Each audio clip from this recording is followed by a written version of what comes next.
Nuclear missile ready.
Hello. Oh my god, I have no voice.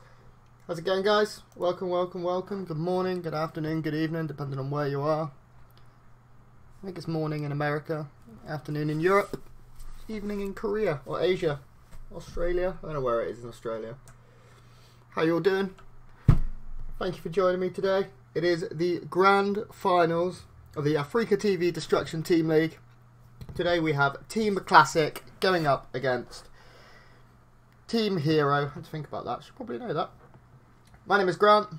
I will be your speaker, your guide, your English commentator. They've got like a full live show today. Let's just check this out for a sec. Let's check this out. I didn't realise this was going to be all live. This is lit. I'll do commentary. So here we have Classic, Impact, Solar and Ragnarok. Not in that order. Goes Ragnarok. Oh, okay.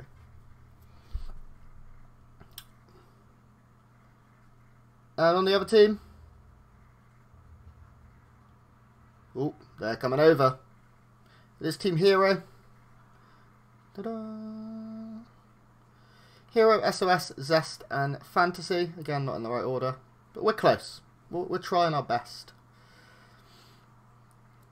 Look at that jawline on Zest. Whew.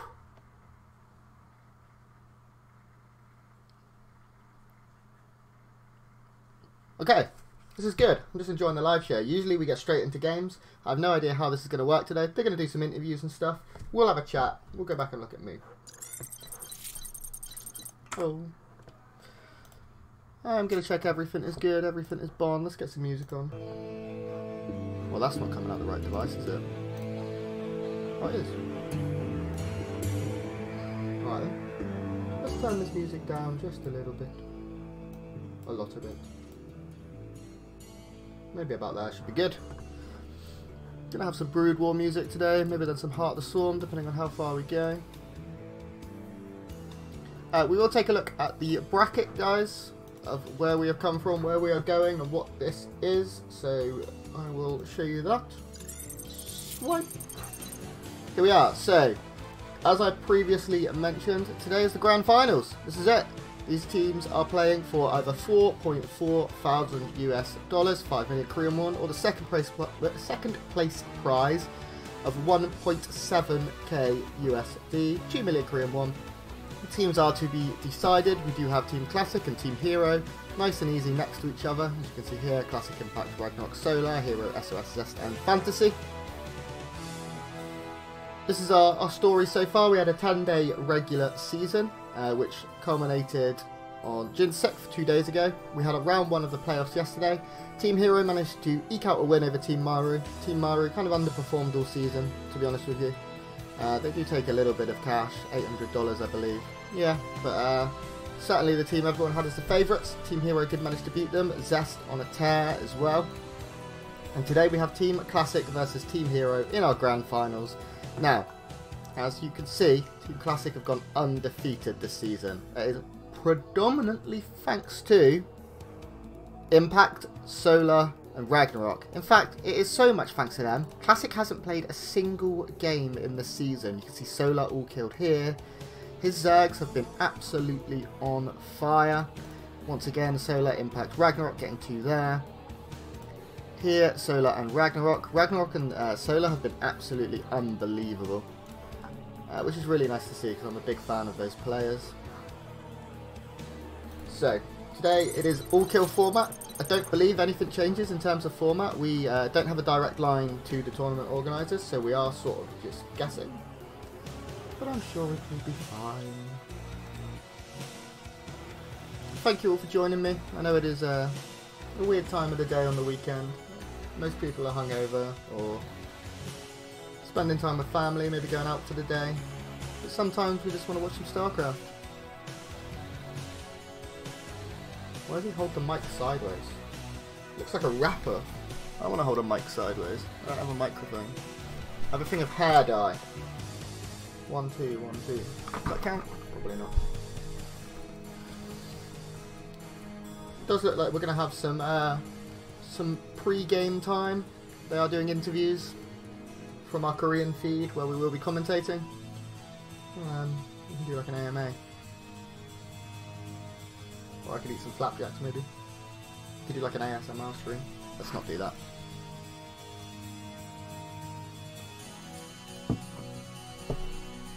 So, as I previously may have said, who knows, it is early. I woke up like half hour ago. My name is Grant. Full name is Grant Hill. I am an English commentator from the United Kingdom. I commentate all kinds of things these days. I'm commentating 6 days a week. Predominantly for Team Alpha, you can see above. I'm using all their overlays, that's because they are lovely. I'm here representing them today. If you are interested, if you're feeling extra generous today, my Twitter and my Twitch link is down below. It is at Grant SC2. Like Hugh Grant, but not quite as charming.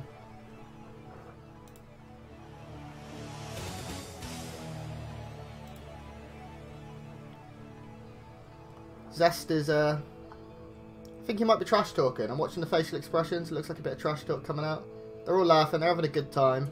This is mad to me because GSL finished like what? Only a couple hours ago. Now they're already at another live event. These guys are busy. I like it. All wearing their Africa hoodies. I want an Africa hoodie.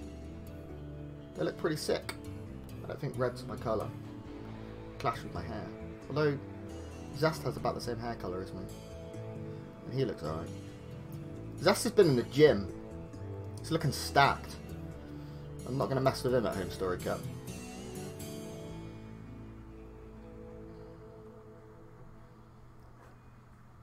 How's everyone doing? Are you having a lovely day? I really would like to watch some StarCraft, please. If I'd have known, I would have gone live a bit later.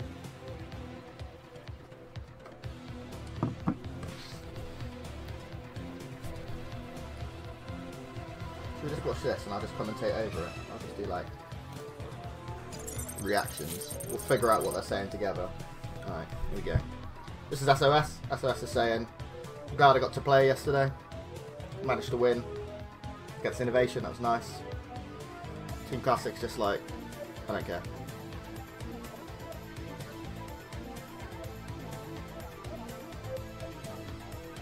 Oh, bit of trash talk. Ooh, Classic's looking upset. Jester's buggered off. That's good.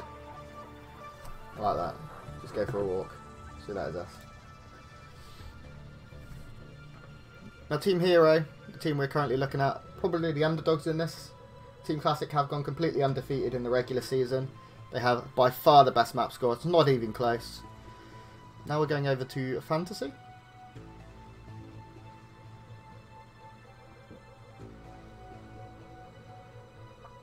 Fantasy is Tool.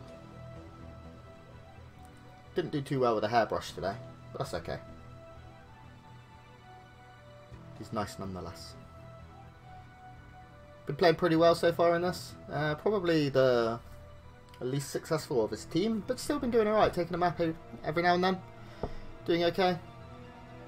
Lots of trash talk coming out. Looks like Ragnarok's enjoying it. I enjoy Ragnarok, so that's fun.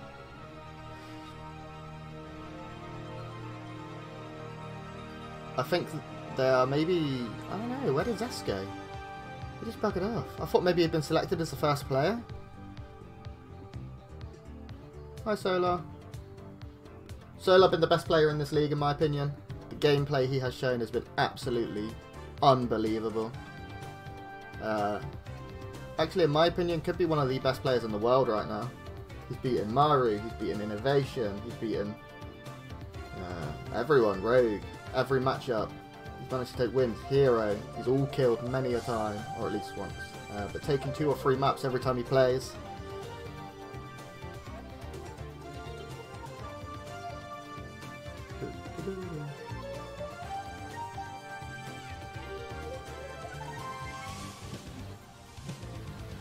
I wonder what they're asking. Ragnarok, Psystorm Gaming. I like that team. I like this player. Absolutely mind-blowing versus Terran. Managed to hit a fair few kills as well in this season. I think he's got 5 or 6, maybe more, 7. He's been really good. These Africa hoodies are so nice. I know they're pretty plain and stuff, but they're cool, man. Guys, as soon as games start, obviously we'll be into them. For now, you just get me chatting absolute shite over some Koreans that we have no idea what they're saying. Zest has got changed. Why did Zest get changed? He buggered off, came back in different clothes.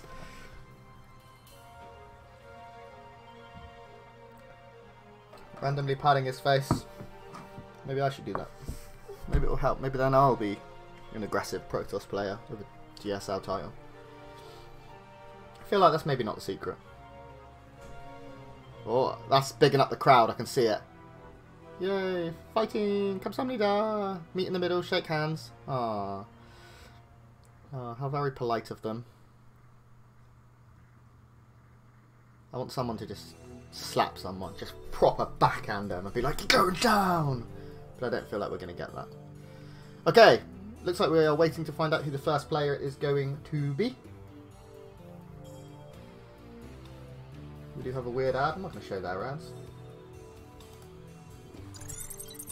I'm going to show me. Yay. Today I do have a co-commentator. You may not have heard him talk. That's because he is a spooky spider. And spiders can't talk, ladies and gentlemen. His name is Clarence. He's a good lad. I like him very much. He's just here to fill that black space. Don't be too scared. He's a friendly guy. Look at that smile on his face. I hope you have nice weather wherever you are. I know it's really nice in Europe. I'm in England, and it's minging. It's proper gross weather. 16 degrees, what's that?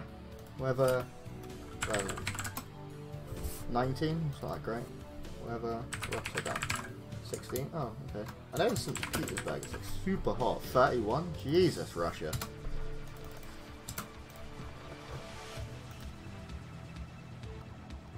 There's only 35 viewers because we only just started, mate. We've not had a single game yet. You know, hopefully we'll build up and get a few people here. People may not like me. I understand. I get you, I get you. This event wasn't advertised the best in the West either. It is a Korean event. We don't have a direct line to the games. We don't have a direct line to the players. They've rescheduled a couple of times and not told us, so we've had to wing it. Or get one of our resident Koreans to go and figure out what's going on. Do you know what? Next season that'll be different. Next season I'll be involved, hopefully, alongside my team of experts. And we'll make it much more accessible, much better. It is also, you know, time of the day when people are spending time with families, out on adventures. In Europe, in America it's super early in the morning. And in Korea, or Asia, maybe they're on the beers. It's like 8 at night there. Bit early for beers, 8 at night. But people will show up. The commentators have made their way to their commentating desk. Does look like we will be finding out the first players very shortly. How exciting. Just going to check everything is good on my end. It's looking good. Team Liquid is working.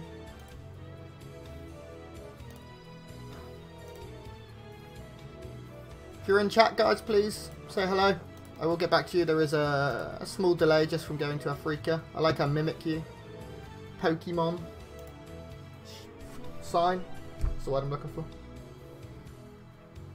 What date did my flapjacks go out of date? 22nd of June. What's the date? Oh, they got ages. They're getting smashed.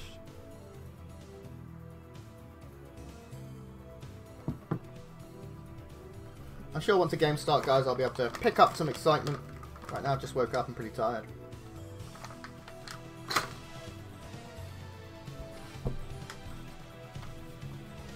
I have that waste man sleeping pattern.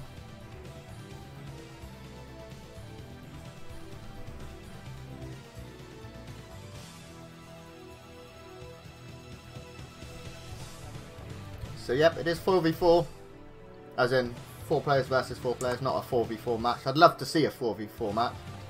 It would be hilarious. But I think it's probably a little unlikely.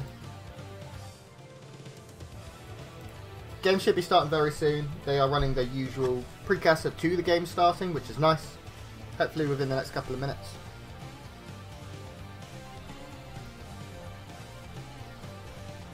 What's a star balloon? It's like the way you donate, right?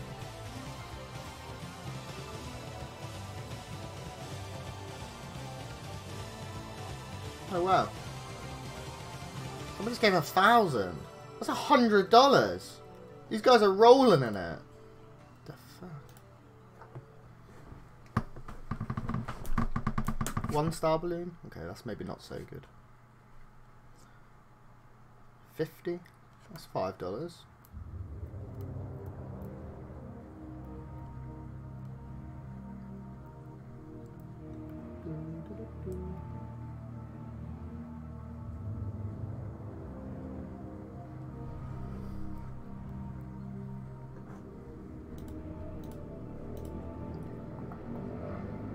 We are just waiting, guys. Games will be starting any minute, and once they start, they'll come thick and fast. We usually have very, very little downtime in this tournament. I didn't anticipate so much pre-roll, so much like I didn't know this was going to be live.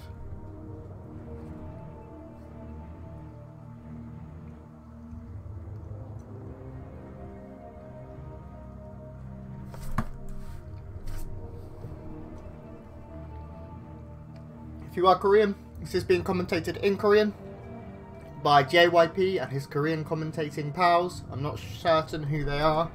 I'm really sorry. I'm not very good at Koreans. I don't know the commentary teams for Korea very well. I wish I did. I'd like to say hello. I know JYP because he's JYP. Their suits are looking super fly today. I'm just wearing a t-shirt. Didn't quite go as hard as them. Come on, give us teams. Give us a game. I want to talk about StarCraft.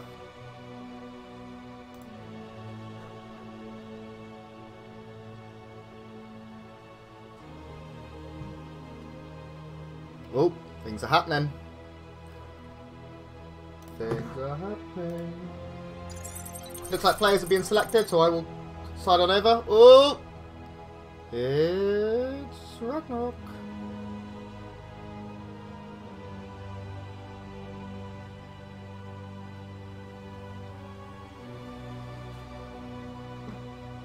Impact. Why did I say Ragnarok? I'm dumb. Impact is going to be the first player. Very, very, very, very, very, very aggressive Zerg. Most of his games are pool first openings. He currently has a 50% win rate, I believe. Yep, he is 3-3 in this tournament. Always managing to get some kills, but eventually seems to go down. I don't know what most of this says. His list of accomplishments, very exciting. He is a successful guy. I like Impact. One of those Axiom legends. Getting his noise cancelling headphones. He's got his own music on too, you know it. He is waiting to find out his opponent. Drum roll. That's probably really offensive, sorry guys. Who's it gonna be? Who's it gonna be? Who's it gonna be? Fantasy is my guess. No, it's going to be herO. I can see the way he's looking.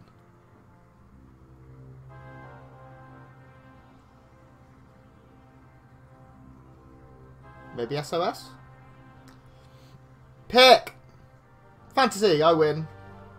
Yay, what's my prize? I don't get a prize. So we are going to have a Fantasy versus Impact as the first match. That's very exciting. I'm keen. I like it. That is nice to see. Fantasy, yeah. A few GSLs.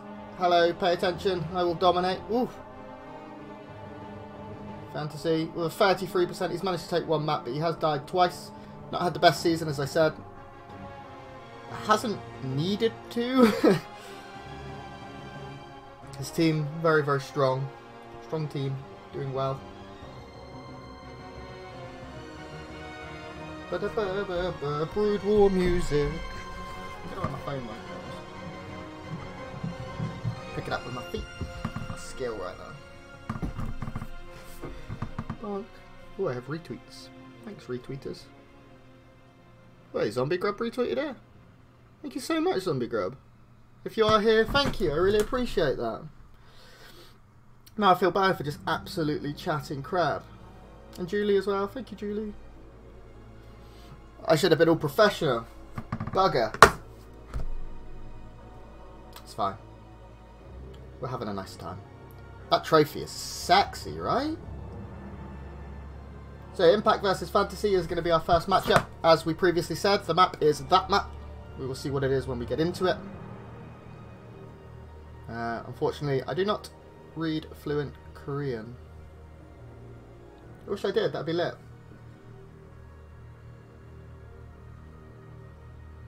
So we do have Impact for Team Classic in blue, as you can see, and Fantasy for Team herO in red. Looks like, from what I can see, they are loading up. Hopefully I will be able to get us up in that game very shortly. Oh, look at this camera work. And the trophy. Oh, you guys are playing with fire. We are loading into the game. Let us get to our right overlay for that. Here we go. In the bottom right, playing for Team LP in the Chinese Pro League. It is Impact, the Axiom legend. One of the most aggressive Zergs in Korea right now. And in the top left, playing for P1 in the Chinese Pro League, it is Fantasy.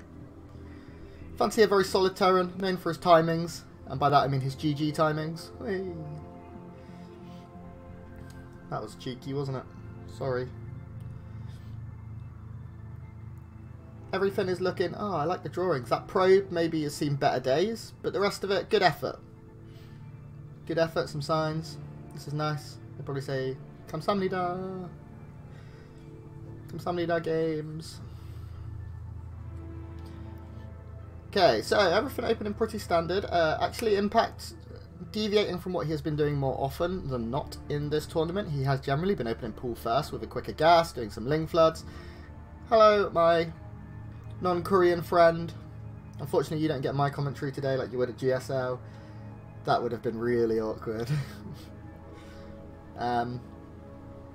So Impact, yep, has gone for that hatch gas pull. We do have the standard Reaper expand coming out of Fantasy. The game opening up very normal. Obviously, this is the first of a very important series.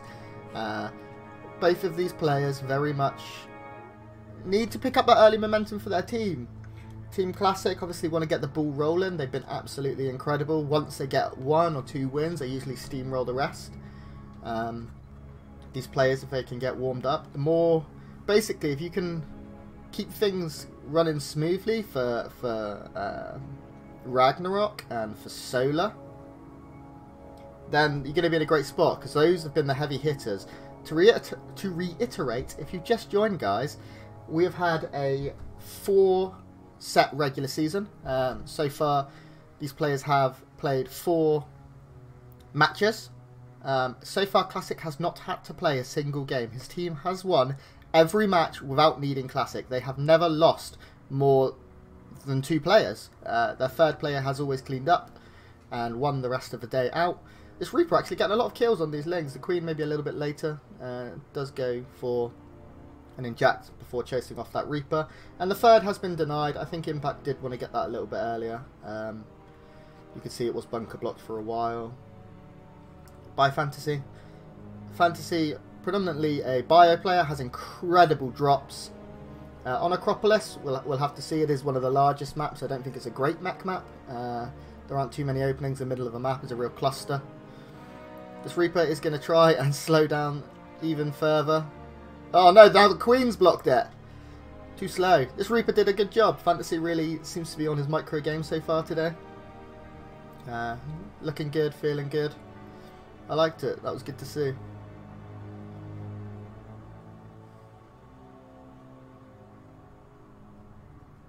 Now we do have those reacted Hellions coming out from Fantasy, and behind this he is adding in of... Oh, he cancelled the Viking. I went for a Liberator, feeling more harassment-y than Overlord killing. Actually, I think seeing that Overlord and killing it there with the Marine was enough for him to know, maybe I don't need a Viking. Now, Impact still has another Overlord, I believe, just to... Yeah, you can see it just there, just to the east of the main. So he still will be able to go in for that late scout and maybe sack another Overlord. I'm sorry, guys, I'm tripping over my words. I'm not too awake yet. Hopefully when the games get going, things will look a little better for me. Not that it's early for me, but it's not...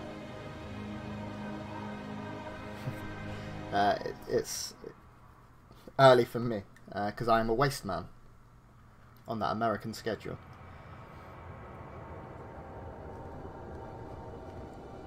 So, the game's still very, very standard. We do have the Baneling Nest coming out, as well as that lair for Impact. Fantasy is choosing to get his stim, start adding in those bio units, as we previously alluded to.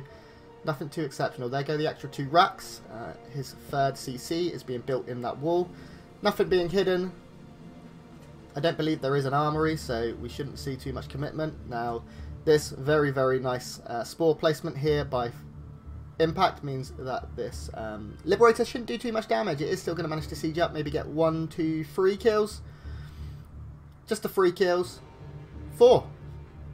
Pretty nice there. 4 with that level of protection and that level of preparation is pretty good. He did lose a Liberator, which obviously isn't ideal. But Fantasy manages to slow Impact's drones down just a little bit. Now we do have that Overseer morphing in to the top side. And that will go in for the full scout shortly, just to make sure 1, it's bio, 2, it's not ultra greedy bio. And 3, just to get a feel for the composition, to check there's no, you know, double starport, there's no cloak banshee follow up or anything like that. He sees the 3 racks. You can see all the add-ons here. Very nice. Does look like there's still a reactor on the factory, which is interesting. I'd expect him to have gone over to that tech lab and start producing tanks. It may be Widow Mines instead. And we see the Spire thrown down for Impact. So Impact already playing slightly out of the norm alongside those 3 gases. It still is, you know, standard-ish to go for the Spire. But we've been seeing a lot more Hydraling Bane play, going up for a slightly quicker Hive, Broodlords, Ultralisks, and a lot of late game out of Zergs, with Terrans trying to mass nuke and Zergs just trying to build up a big army to steamroll. A lot of static defense. Now we do have okay, there we go. A 15 Marine drop loaded up, very fantasy-esque here. We'll hit in one place with those Hellions, the Hot Wheels cars, and the big drop will probably hit in the main at the same time. Going to try and pull his opponent apart a little bit. This is a sort of drop that can do a huge amount of damage very, very quickly. And that is exactly what Fantasy is looking for. This is very fantasy-esque, as I previously mentioned. The drop did go in, get immediately seen here by that Spore Crawler. He still manages to drop it. Going to target down the Banelings. 1 did manage to go off there, and the Lings come towards the surround. So nothing too heavy there. It doesn't look like the harassment worked out. The Hellions didn't find an opening either. And I think Fantasy will be... He did force out a lot of units. You can see he is still very even on that work account. He's going to be able to push back a lot of this creep as well, which is very, very nice. He wants to get this down as soon as possible. And that was a really, really deep creep cleaning. Oh, the Banelings do manage to hit though, and a few Marines do fall. Impact is going to continue to try and chase as much of this down. We'll probably see another scan here for a bit more creep clearing. Maybe not. Just kidding, lol. Haha. Fantasy continues to move around, try to look for an opening. He has gone for that mass Widow Mine, and Drilling Claws is on the way. Upgrades wise, 1-1 now finishing for our Zerg player. It is already done for our Terran player, and you can see 2-2 is started. So Fantasy does have that slight upgrade lead, which is going to be nice for him. He's going to be feeling slightly happier about that one. The Widow Mines can be his best friend or his worst enemy in this case. You know, there are a lot of very, very mobile units. The Mutalisks, the Zerglings, the Banelings. Very, very scary. All of these Widow Mines out of position. Oh my god, the splits from Fantasy were alright.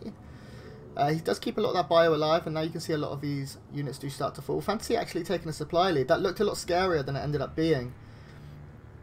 There are no Widow Mines at home. If this Drilling Claws gets picked off, that becomes very frustrating. The Banelings now coming back in. The Widow Mine will burrow. Will it get the hit it needs? Yes, very, very nice hit there. Picks up a lot of Lings and Banelings. And now we have the push through coming from Fantasy. Fantasy is up 15 supply. He's going to be able to deal with his Mutas at home. He's lost a lot of workers, but his attack in the front is very, very scary. A Widow Mine here doesn't manage to get the connection it wants. Doesn't go off at all, in fact. Very nice control there by our Zerg player.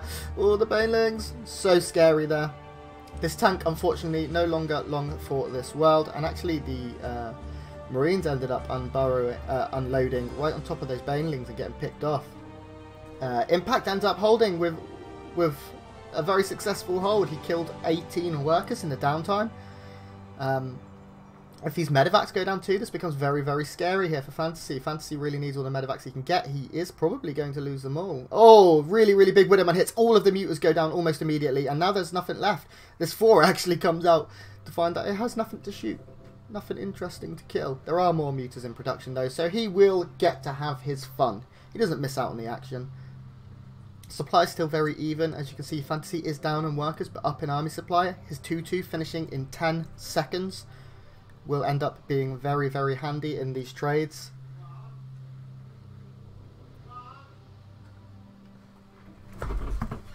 No! Housemate shouting at me, always lovely.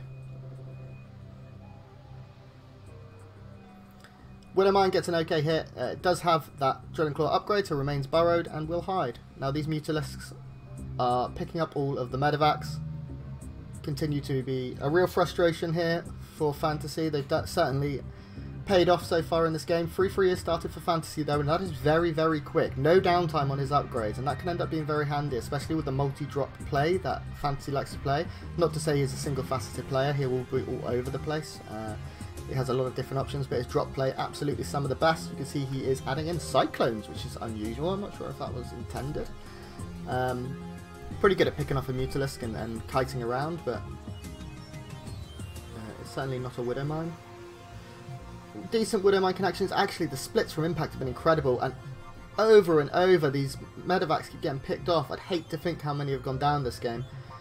Fantasy currently down 30 supply, starting to look maybe a little scary for him. His worker count still only remaining at that 66 point. He definitely would have preferred to be up higher into the 70s.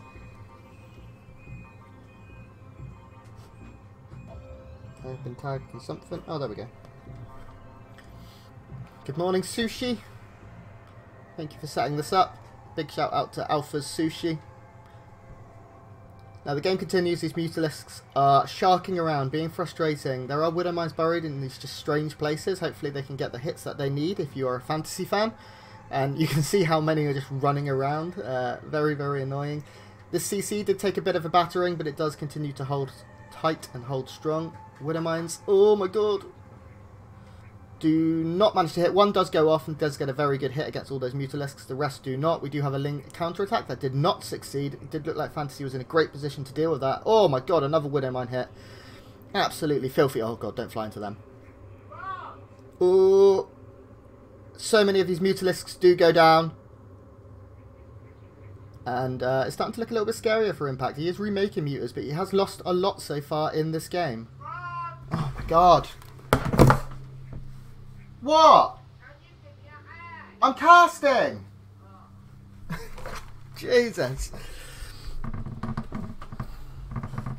Okay, so, sorry about that, guys. I'm being shouted from like 11 different people and I don't know why. Had to sort that out. Should have muted my mic. Couldn't remember the key.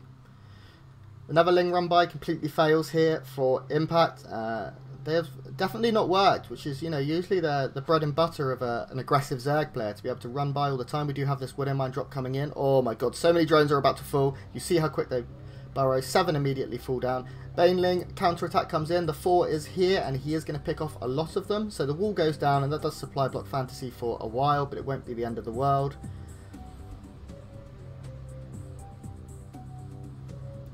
Fantasy starting to, I feel like, starting to get a bit of the upper hand here. His 3-3 is done. He's looking really, really good in these trades. As you can see, these units melt under the 3-3 bio.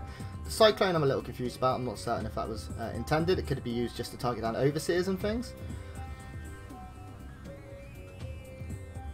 We do see just a continuation of bio. Another huge run by right here. Oh, on top of all those supply drop as well. Now, workers will fall. Goodbye, boys. Not too many. Maybe a few.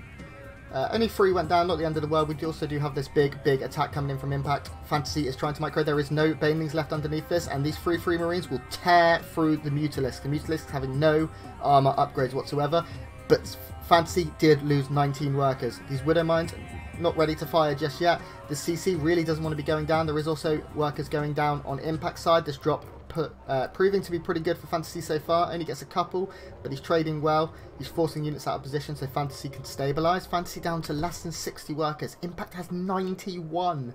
He is mining nearly 3 times the amount of Fantasy, and that is going to get a little scary. Fantasy needs to make something happen.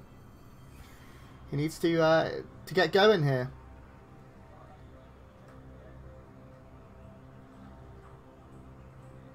Another Baneling run by is here. It does look like this time Fantasy is ready. He's sort of cottoned on to what this game is going to be for Impact right now. It's kind of cool to see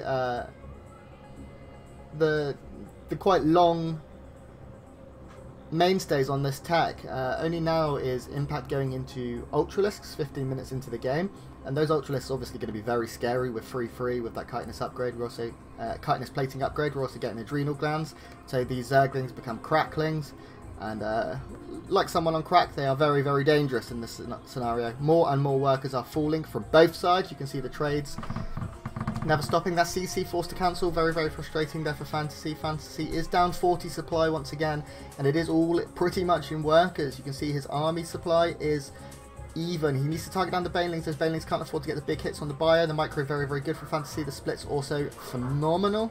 Maybe could have been, we'll give him an 8.5.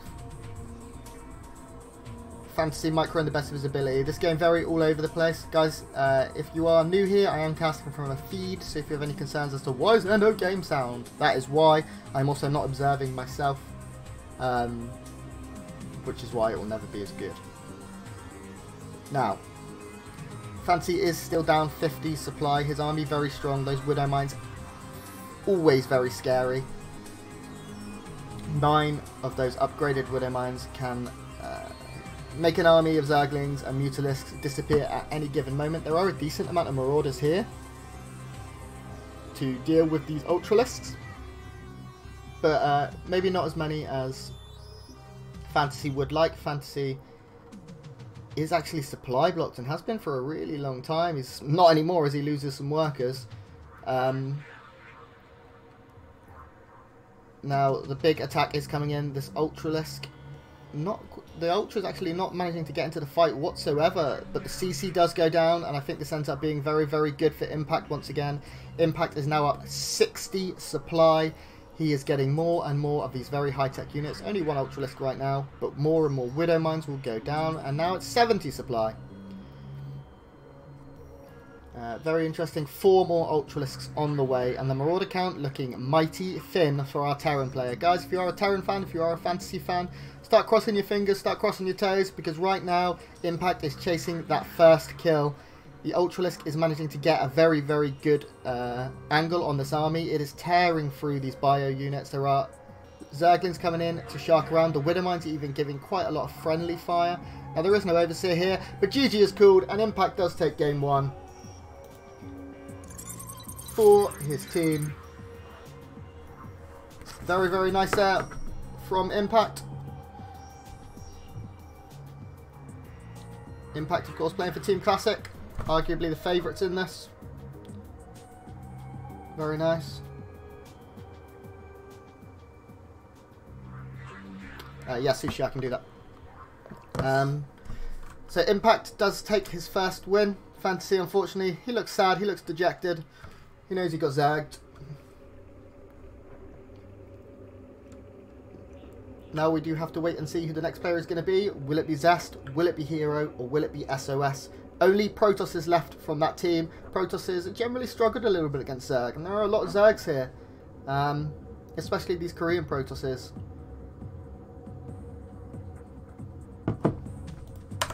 What I'm going to do now, guys, is just take a minute to talk about who I am, why I'm here, what we're going on about. Borsty, thank you for joining us. I don't have in-game sound, unfortunately. Spencer, I am casting from a feed. I'm sorry, I wish I did, I really do. I do want to take a minute just to talk about myself. My name is Grant. As you can see, all my stuff is below is at Grant SC2. I am a commentator from England. I am the second best Wardy, but I am the first best Grant, so that's nice. I have casted this entire event beginning to end, minus just 2 days, the first 2 days before we were invited to do so. If you enjoy me, please check my Twitter, my Twitch out. You can see it's below. I'm very active. I commentate StarCraft about 5 or 6 days a week. I will be at Home Story Cup soon as well, so you'll probably see me on the B stream there. If I can persuade Naruto with cat pics. I'm here today representing Team Alpha. You may have heard of us. We provide the Alpha Pro Series show matches, all their social media above, including their Patreon, where you can help provide some amazing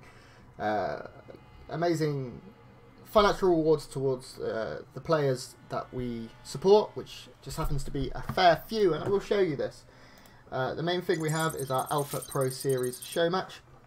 Our Alpha Pro Series show match is a best of 9 show match that we run once or twice a week generally, and they come in 3 tiers: Standard, Premier or Elite. The Elite ones featuring some of the top Korean players you could ever imagine. Just a couple of days ago, we did have Solar versus TY in a Premier match for over $100, 135 you can see right there. Solar did manage to take that win 5-3. Coming up in a couple of days, we do have Sue versus TY. Tomorrow, actually, sorry, I said a couple of days, in one of our Elite matches. Our Elite matches also having a winner's interview with the lovely Hutchinson. You can see here, this is our poster. Oh my god, that's awful. It's really small, I don't know why I'm showing you this, it looks awful. I'll get you a bigger one for the next one.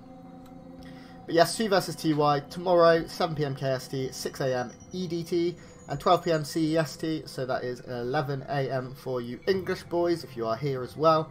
I will be commentating that tomorrow as well, so that'll be nice. Let's go and see where we are looking at in terms of games. Ooh, I know who the next player is. So guys, place your bets. Who's it going to be? What's it going to be? One of the absolute best players.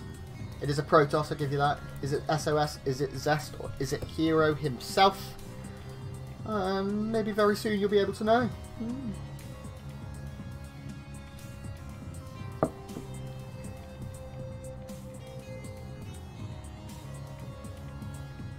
We are just waiting for the game, guys. Both these players look like they're having a lot of fun. Impact looks to be in a great mood, which is nice.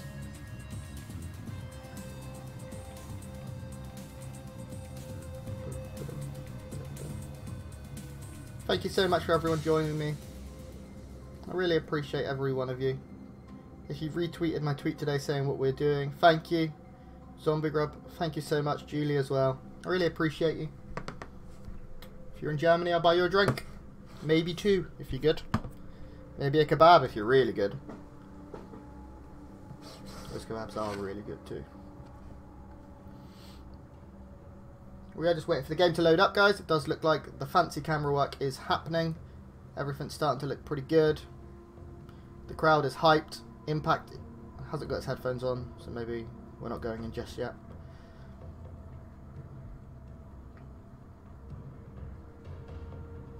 We're waiting. The trophy is lovely. So far it is 1-0 for Team Classic.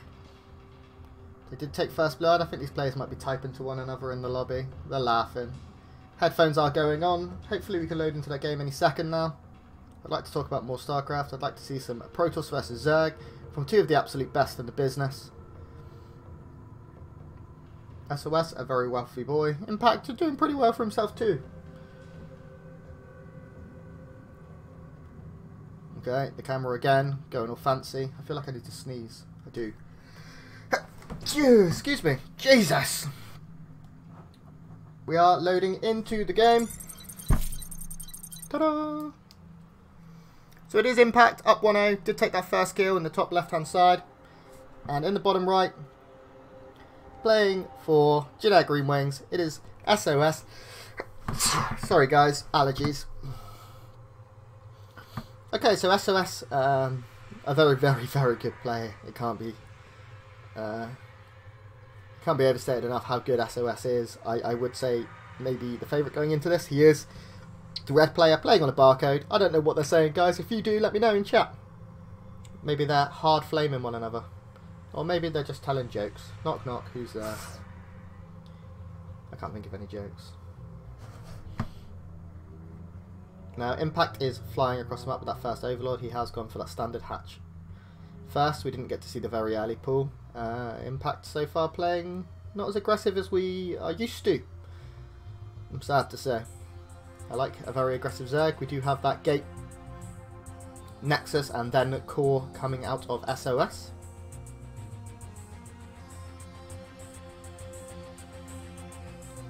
Everything is Bond. There is no wall off, as our observer is hinting at. Interesting there for SOS, and SOS is taking the slightly odd path here. He has dodged Overlords, which is always interesting, and he's going behind that mineral line. No, he's not, just kidding. I thought maybe he was considering hiding the pylon just then. It is the standard third to take for Impact, so I guess it would have been a bad idea now that I think about it. He goes in, sees that the hatch is done, knows that there are no lings already across the map. feels confident enough to continue probing, not to have to make a zealot or anything. He immediately will go for the adept from that warp gate at the same time. This adept will probably come across the map. It's not the quickest possible adept, obviously. He did go for the nexus before core. But it can still certainly be a frustration. This probe has a long way to go with its backside being chomped on by these lings, but sooner or later he may make it. It does take a... Oh, actually, I don't know. Oh, yeah, he is going to make it all the way home. He's battered, he's bruised, but he's feeling okay. The adept is here. It is actually going to, by the looks of things, stay at home, just in case the lings do commit. We do see a few more gateways go down for our Protoss player, going up to the standard 3 gate off of 2 bases. But we've not yet seen any tech, slightly different. I imagine we will see that Stargate, Twilight or Robo soon. Lots of units being produced by now. The Stalker is going to be able to deny this Overlord eventually, and we should see tech go down as soon as this falls. The Adept going across the map is going to try and find out what is going on and also be the aggressor. He actually just runs all the way past the Queen. Oh, and gets a kill. This is nice. He goes down to the third, also sees its building time, and the Twilight Council has gone down. So it does look like we will probably see a standard Archon drop opening out of SOS. We should see the Robo go down shortly if that is going to be the case. I don't think we'll see just a quick blink, or we could see that Glaives upgrade as well, and a lot of gateways. Nope, it is going to be the Robo. It should just be a standard Archon drop as we anticipated. If he sees the lack of preparation from our Zerg player, he may also choose to go for that just for DTs and be very, very aggressive with them. Oh, it's Glaives. So I was wrong, and it's not going to be the Archon drop. Okay, the warping of Adepts sort of hints that this is something a little bit different towards Impact. Impact now knows he's playing against something a bit fancy. These Glaved Adepts coming across the map. Glave's not yet done, but they will be in the not too immediate future. We'll be able to pick off a few of these lings nice and quick. Now, Glaves isn't done, so they won't be able to get any queens or anything without trading pretty inefficiently. Stalker staying at home in that hold position just to make sure nothing gets in, so he can continue to deny information. There are 8 roaches on the way, which is a good amount. I don't know how many gateways we're up to. If we're just on 2 or if we're just on 3 or 4, this shouldn't be the biggest pressure in the world. Immortal production is also beginning. We are seeing more probes, so it's definitely looking to be a macro-oriented build with a healthy amount of pressure. The Adepts coming in, trying to force out a lot of lings, a lot of roaches. And it looks like Impact is looking to go across the map with these. Are we seeing Ravagers yet? We are not. Ravagers can be very good against this. This is a lot of Adepts shading out right now. Oh my lordy lord. Okay, so we're looking at a huge amount of Adepts right now. This Ling run by proving to be unsuccessful. He is going to need them at home, I think. Glaives is most likely done. If it's not done, it's very close to done. And here is the shade. Glaives is done. Is he going to go for this? No. Oh my lord, he did. So this mineral line will evaporate if the Adepts can get on top of them. We do see that reshade very, very quickly. They're going to try and hide, take as little damage as possible, lose as few Adepts as possible, trade as well as possible. And then, oh, actually he ends up cancelling and staying in the main. He is going to fight these roaches. He kills 6 or 7 workers. SOS starting to take a decent fight. And he does look like he's going to try and escape. No, just kidding. Haha, recall. These Adepts very, very tricky. Do survive, and look how many sentries and immortals there are. We are now about to see a huge 8-gate push out of SOS. SOS is feeling it. He wants to go, and I don't know how prepared our Zerg player is going to be for this. He needs to immediately make as many units as possible. We're seeing all these Adepts, all these sentries, all these immortals, and they 2 immortals. 2 is plenty if you're a Zerg player. Moving across the map, and SOS smells blood. There is a drop lining up at the top left. Is that an Overlord drop? It is an Overlord drop. Very, very nice there. So Impact feels he needs to make some damage happen as well as defend. Overlord drop will come in. You see these lings slowly but surely trickling out. We'll head up into the main and try and get a couple of workers in there. Actually doesn't seem to get too much done. The push is now coming into the third base of the Zerg player. The force fields catch a couple of roaches, maybe just the 1 or 2. The second one's not that great either. The bile's coming down immediately on top of them. The Immortals are in the back though, and they are looking very, very safe, very, very secure. These units trading pretty well. There's not that many Adepts here. The Immortal does manage to take a bit of a battering. Here is a Prism. This is what SOS needs to be able to micro to the best of his ability, trying to save every unit possible. That Immortal on the top side, a little bit out of place, a little bit scary right now. Does need to get inside that Prism, and does do so. Oh, it does get piled on immediately, and the Warp Prism goes down. There's very little left here for both of these players, but that Immortal in the back is standing very strong, and as you can see, it chunks these units. The Bile very, very good on top of the rest of his adepts. SOS, meanwhile, lost 12 workers. He has just 33 probes left. And his army has held, from the looks of things. SOS will continue to try and trade as best as he can with this Immortal. Does, in fact, cancel the Shade and goes for the recall to save the Immortal. That Immortal going to be a very, very vital unit in the defense that he is going to need. More units falling, though. Wow, that's a lot of sentries being warped in right now for SOS. SOS certainly not shy in the gas department. That doesn't mean, you know, he's got a poorly tummy, but you know, that was an awful joke. I don't know why I went for that. You can tell it's early here. I'm not quite firing on all cylinders. It's not early, it's like 1 PM, but it's early for me. Had a few drinks last night, certainly suffering for it. So Impact in a great position. As you can see, he is up 40-ish supply, just shy of. Roach drop now coming in as well, going to prove to be very, very frustrating. Just getting a couple of probes and running away. The Roaches do go down for it, but the Overlord gets away, and that's always nice. We do also have SOS going for a drop of his own. The pull very, very good in advance from Impact, trying to save every one of his drones if possible. Does just lose a couple, and the Warp Prism will save these units, but nice, denying some mining time there. The supply differential remaining at about 40, and it is mainly an army. Now, there is a lot of Roaches, so it is slightly inflated from the Zerg's point of view. 15 Roaches, 5 Ravagers being the army right now. It is a pretty big army, but there is another decent sized force moving out here for SOS. Now, SOS is still on 2 bases. He needs to make something happen. 36 workers, not a lot of workers.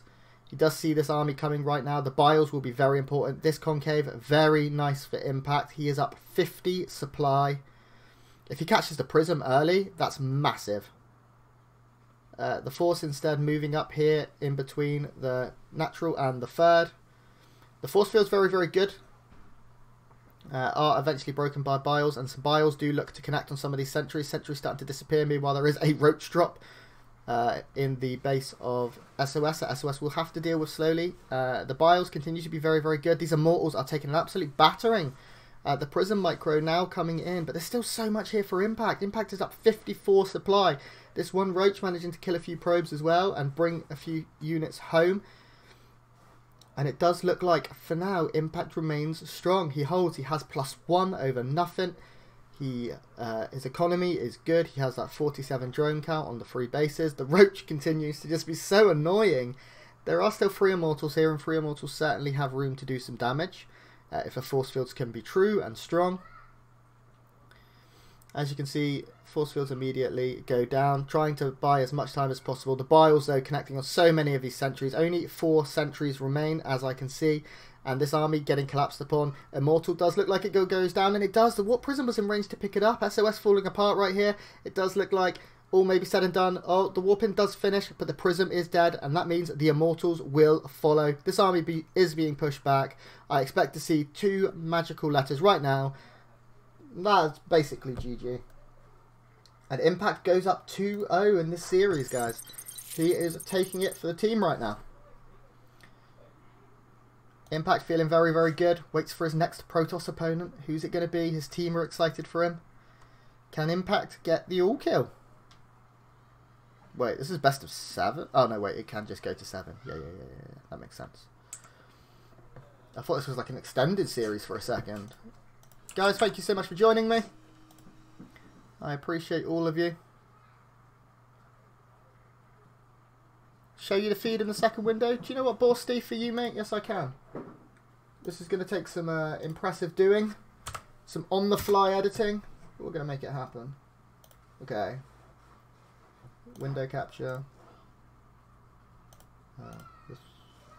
No. Yeah, this one. But whoa, now, Nelly. Now if we just bring this down here somewhere. If we go to the feed. Look at that. Borster, you're a genius, mate. There you go, guys. You can now see the feed in the second window. You can see these players deliberating and chatting and doing as they do. I do want to take a minute after doing that to talk about some of Alpha's sponsors and upcoming events. So please excuse me while I do. I will just switch tab quickly. So as I previously mentioned, my name is Grant and I am here today representing Team Alpha. Team Alpha do not sponsor this event, but we do have some incredible events of our own coming up. We've just been allowed to cast this so very graciously by Africa. So most importantly, we do our Alpha Pro Series event. These are best of 9 show matches once or twice a week generally, coming in 3 tiers, Standard, Premier or Elite. In just 22 hours, 2 minutes and 55 seconds, we will have a best of 9 between Sue and TY. It is an Elite show match, which means $200 minimum. And a winner's interview from the one and only, very lovely Smix. Hutchinson. Sorry, I was gone then. I just thought, Korean translator. Smix. Guys, so very, very exciting there. We are only able to do these show matches thanks to our very, very gracious sponsors. And I do want to take a minute here just to talk about GameStop. GameStop have always brought the power to the players, and now they're bringing it to us, the esports players. If you like League, if you like CS, if you like Dota, if you like fighting games, if you love StarCraft, their new coaching service allows for coaching from some of the most prominent teams and players in the world. No matter what you enjoy, they are here to help you. Check them out through some of Alpha's Matcherino quests in the upcoming days. Check out their Twitter. Obviously, if you're an NA, you know what GameStop is. Being little nerds like we are. So thank you very much to them. Please check them out, guys. As I said, they are not sponsoring this event, but they do sponsor the events we have coming up, like that best of 9 between Sue and TY tomorrow. Now we are waiting to see the next player, as you can see up in the right-hand screen right now. My co-commentator today. Ooh. Now things get a little bit spicy, ladies and gentlemen. Because it is Zest time. And if you have been watching some of these previous matches between Team herO, you will know Zest is the best. He has been playing incredible macro styles. He is only 3-3 in this show in this series, but over the last couple of days, he has been in insane form. Looks really, really strong. Bad Guy by Billie Eilish is his song. They all have theme musics today, which is quite exciting. Zest, one of the all-time best Protoss is. Generally a very aggressive player, although recently very, very macro-orientated. He's been taking 3 bases quite quickly. He's been going to that late game, and he has been winning. We saw him beat Innovation. We saw him beat Maru over the last couple of days. Haven't seen him play many Zergs. I think he may have beaten Rogue yesterday or the day before. Memory not my strongest point. I'm starting to lose my voice a little bit, guys, so bear with me if I get a bit croaky. We're trying our best here, and we're going to keep trying our best. Thank you for the retweet to the one I just received from the ever hungover Anders.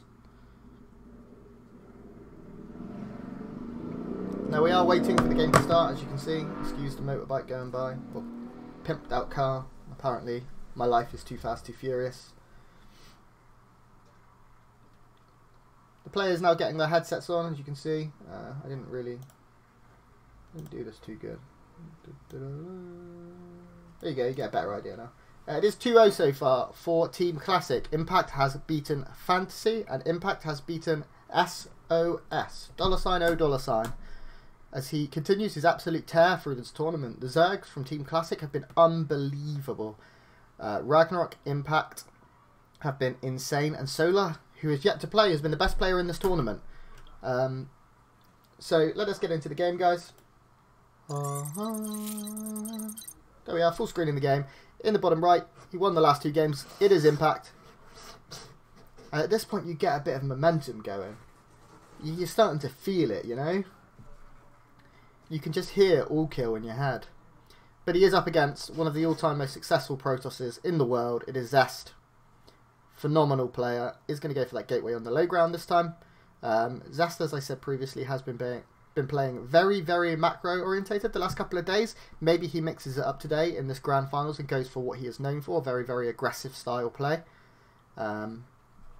He seems to do that a lot against Terran, although again, in the last couple of days, a lot of macro, Storm drops, Colossus, everything you could ask for from a Protoss. Zest has looked incredible, and when I saw his announcement for Home Story Cup yesterday, I thought, ooh, there's a contender. I am just going to put some music back on, it seems. My music has stopped. Yeah, continue listening. No one wants a silent stream. Just hearing me and my croaky ass voice. We do have that hatch gas pool for Impact. Impact also staying very macro orientated. Shown to be very good at it, despite being a very aggressive player. Just sticking the one in gas for now. Gonna power up slowly. Zest is going to be frustrating with the probe, force miners to run around, or attempt to at least, and just be annoying. Impact is going to go for that sub 2 minute third, the quickest third you can really go for without going 3 hatch before pull, which we don't see very much these days, unfortunately. Cannons and batteries, just too good. Now, both players playing very standard so far. Nothing too exciting happening in the early game, very similar to last game. The only real variation so far is that Zest put his buildings on the low ground, whereas SOS chose not to do that. Now we see the first real variation. Zest has gone for that Stargate in his main. It looks to be behind the mineral line. And will play a little bit differently. We may see very, very quick Oracle. It's not the quickest, obviously he didn't proxy the Stargate. But he does have that. He may go Oracle with a couple of Phoenixes. Maybe he goes 2 Stargate Phoenix and we see some Rotty builds today. That would be nice. For now, just moving across the map with his Adept. Going to try and get a little bit of information and also guide that probe home. If you can deny the creep tumor, you feel incredible. But this one is unfortunately already going to squeeze up into the ground. Zest will go up into the main here. I don't know if he will commit. He sees the gas, sees only one on it. He will commit, actually. Yeah, there was no links come back here. He will force at least a couple of spores, most likely. If he can get the Adept back out, that's very nice. Does he kill a drone? He does kill a drone. The Adept, unfortunately, dies, but he gets a drone. He gets a full read. It's not the end of the world. Phoenix is the choice here for Zest. He's going to tickle away at that Overlord whilst getting his Oracle behind it. Now, the Overlord will... Oh, we'll be able to see that is an Oracle. You can tell from the Stargate. So Impact does know what he's up against here, and we'll be able to add in those spores very shortly. You see them being added now. One has been added. There's a second, and the third will come down in a not too distant future on that third base. Behind this, we're seeing more and more gases taken by our Protoss player. He continues to probe up heavily. He is getting another Oracle as well. That 2 Oracle hit squad, so prevalent, so strong in these games. Does miss that Overlord, which is going to be frustrating for him. Obviously the Phoenix here is to pick up, its purpose is to pick up queens and to get information. Maybe we'll see the Overlord this time. Oh, he's really close to it. He doesn't see it yet. Phoenix, go left. Wow, that Overlord is counting as lucky stars. He's looking, he's hiding behind the curtains watching these Stargate units. Hoping he doesn't get seen in this game of hide and seek. Now the second Oracle does join the fray. Zest still not seeing it. Does see a couple of Lings moving around, but that's to be expected. And now the Phoenix can come in, pick up a Queen, whilst the Oracles go to work. Does manage to kill one drone that had actually invested some money as well. He may try and target down the Queen. Doesn't look like he will. This Phoenix actually does look like it will go down, and that's a little bit annoying for Zest, because that is a lot of map control right there. And now he sees Overlords out on the map, and he's like, oh, but I don't have a Phoenix. We are seeing the Prism follow up now from Zest as he adds on more gateways, and this is starting to look very aggressive for him. How many gates are we going up to? Is it just 3 or 4? The third is certainly being delayed quite a lot here by Zest. Zest has the money to take it, but has not yet attempted to. It does look like Impact has a Ling up on that third base location as well.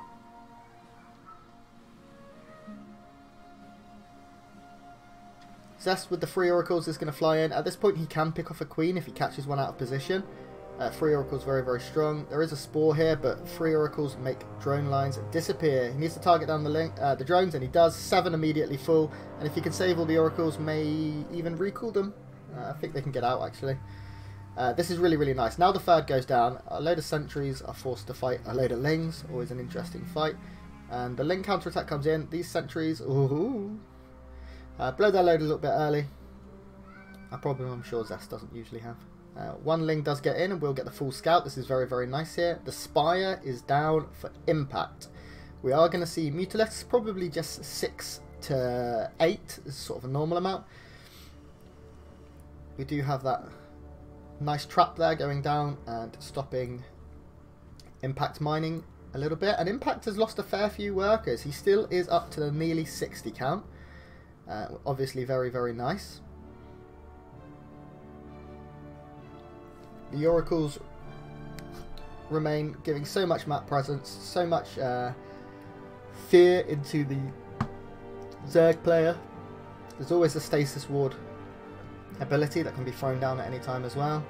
Move out coming right now with 6 sentries and a few stalkers. Not the standard move out, but I like it nonetheless.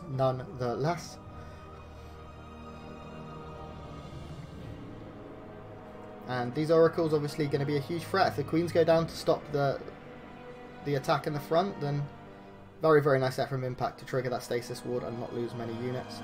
Warp-ins coming in. We do have that 5 gateway warp-in pressure, 6 gateway warp-in pressure. We should probably be seeing closer to 8 right now. More stasis wards are going down. This base, unfortunately, not long for this world, and Immortal does join the fray. Very nice stasis ward there, slowing down so much mining. Zest is all over the place with these stasis wards. And another huge one. Wow, that's so toxic. I really enjoy that. Now Zest is moving across the map. Impact's supply blocked right now, and it's not the smallest supply block ever. It needs to make 3 or 4 overlords at a time if he wants to continue producing units. And Zest has a lot. Zest is up in supply. His army supply nearly 20 ahead. What, 16? 16. He has 2 immortals with this army. Not the most, but it's a good amount. He has a lot of force fields too. We did see Impact hold this immortal pressure last game off of 2 bases, but the 3 base pressure looking very, very strong right now. These oracles have proven to be worth their weight in gold. Although I don't imagine an oracle weighs that much. I feel like they're really light and floaty, like bubbles.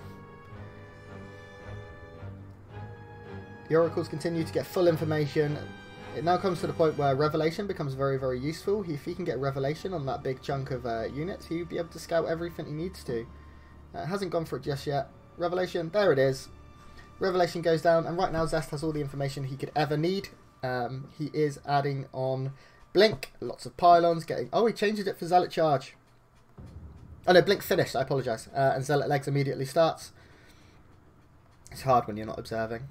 He is also getting those armour upgrades. We do have the Lurkers coming in though from Impact, and these Lurkers will be very scary. They're going to do a lot of damage. The Impact continues to do pretty well at dealing with these stasis wards. There have been a few big ones, but it could have certainly been much worse.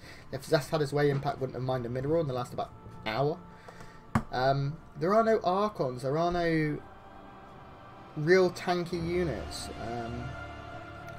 to deal with all of these Lurkers that are coming. Another stasis ward does go off, and it is a good one. Blink does come in. He's going to try and take a fight here before Lurkers hit. Very, very nice force fields. Traps so many of his units. The force fields are going to be forced to be broken by these biles. The biles now come in and start to look good. We do have an hallucinated Colossus as well, doing absolutely no damage, but looking very, very intimidating. This concave for Zest is massive. He's taken such a huge supply lead. There are no Lurkers out yet. And Zest maybe can push this a little bit further. He is going to be able to snipe off this base, which is very, very nice. Lurkers now on the way. The first 3 are coming. There is an Oracle here to Revelate as well as an Observer. And here comes the Nidus Worm. The Nidus counterattack is coming. There are a lot of units being warped in to try and deal with this. Lurkers are here. The Blink goes down to deal with the Lurker that popped. There aren't that many units in this Nidus Worm actually. The second one is coming and more units going to be inside that. Actually, it's almost empty. This Nidus Worm seems to be a bit more of a fake. There's very little coming out of it. I don't expect we'll see much more. Like, oh, the recall. So the Nidus Worm ends up very, very useful. It does buy the time that Impact needs. Impact is able to make more and more Lurkers. Going to be so important for this army. We do see the Twilight Archives has gone down for Zest. Zest is rallying Immortals the wrong way across the map. He's just thrown away 2 Immortals, and I think maybe even a couple earlier, for free. This one may be able to get home. Does look like it will. But that's really important units that Zest doesn't want to be losing. Now, let's not forget that Zest is up 20 supply, but slightly sloppy there. Been unlike him the last couple of days to make mistakes such as these. We do still have this Oracle. This Oracle has been so good. Another Stasis Ward goes down. This one will complete and stop another 6-7 workers doing its thing. This Nidus doesn't have a hope in hell of getting up. Zest prepared now. He has these Zealots in position. The Oracles, every time they get energy, throw down that Stasis and do some damage. Goodbye to those Lings. That one, like 50 Stalkers just shot one Ling. Now the Revelation is here, and that will keep all of these Par 1 Lurkers discovered. They are off creep as well. So the retreat's slightly bad. And that's one thing Impact really doesn't have this game. He has 0 creep. He is spread between his bases and no more. Instead going for this heavy Nidus play right now. This one I believe will just finish. It'll be very, very close. I don't believe many units will get out. It didn't look like any got out. Counter-attack right now coming up to the 4th base of Zest. Zest meanwhile is pushing the front with all these Stalkers. He recalled like 2 Zealots. I like that. That's ambitious. Upgrades certainly looking better for our Zerg player, but these Lurkers have just been caught out. Archon's now here to tank for them. The Stalkers also proving a very big annoyance, and Lurkers are almost irreplaceable right now. They take so long to build. There are a lot of units out on the map trying to catch as many of these Stalkers as possible. The Stalkers now see all the Lings as well. But this attack in the front is really, really scary. Impact is losing so much supply. He's down 60 supply right now. He's not winning in the fight on any of these 3 fronts where the fights are happening. He's lost so many drones. Down to 35. GG is called, and Zest gets his team on the map. GG. Really nice play there from Zest. Did manage to get what he needed to get. And make it happen. And now we have a series, guys. Zest has been that player that Team herO have had to rely on quite a lot. herO himself also very, very strong. But things are looking a little bit better. My webcam is like on the roof. There we go. Now, Impact unfortunately is done for today. We'll have to try again another day. Guys, thank you so much for joining me. As I've said many a time, my name is Grant. You can see my social media below. Please throw me a follow if you're bored. I'd really appreciate it. It would mean the world to me. I love you all. I'll tweet pictures of my dog, and he's really cute.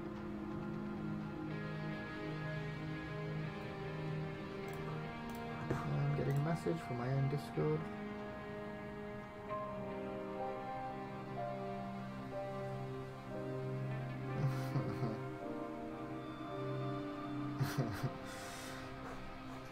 Jeez.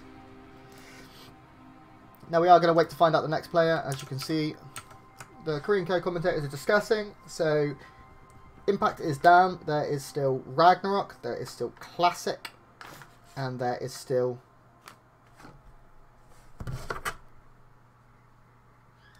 Solar. I did it. Well done me. I think Solar's going to be the player. He's been too good this tournament. He has beaten everyone. He has all killed. Could also be Ragnarok. I don't think we'll see Classic come out for a PvP. Zest very good at PvP. We are now waiting to see who the next player will be.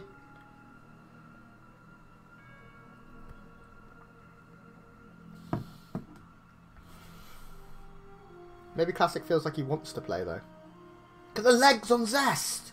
He's a tank!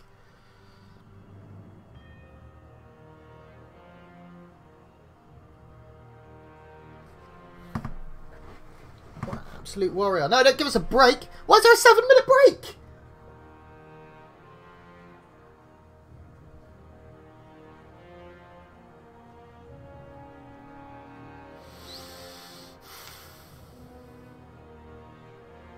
Okay, I guess we'll have a break too. I'm not going to sit here and chat shit for 7 minutes. Doesn't seem particularly fun for any of us.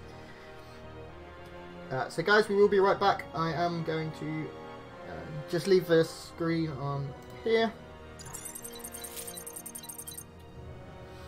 As we have a break, I will steal their break screen because I haven't got one. We've not had a break at any point in this tournament. I guess I'll use the bathroom, maybe get a drink, eat some flapjacks. But we'll be back in 6 minutes and 15 seconds with more games.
Hello. Hope you enjoyed the break. I just sat here on my phone reading news articles. Good break. I actually didn't move.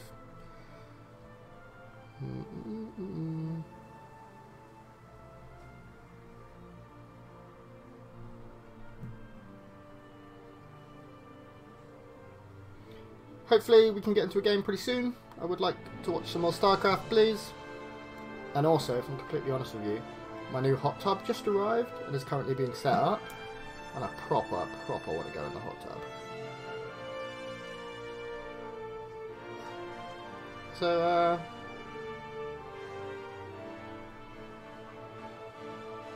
as you can see so far, Impact won 2 games. He beat Fantasy and SOS, and then Zest managed to take the win against Impact. So now we are waiting to find out if it will be Solar, Ragnarok, or Classic that goes up against Zest.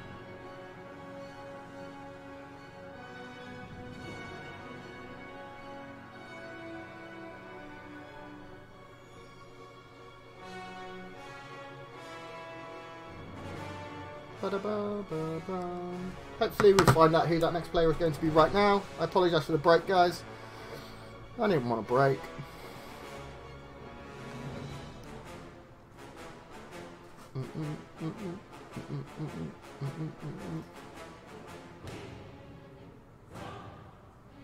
So we are now waiting to find out who it's going to be. Classic is warming up his hands. I think it's going to be Classic.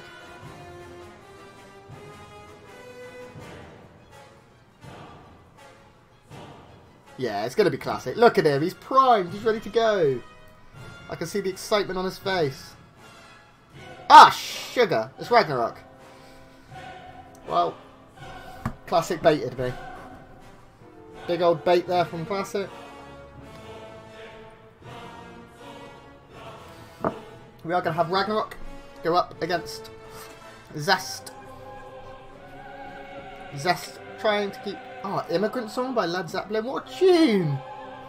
Ragnarok, you legend. 6-0 so far in this tournament.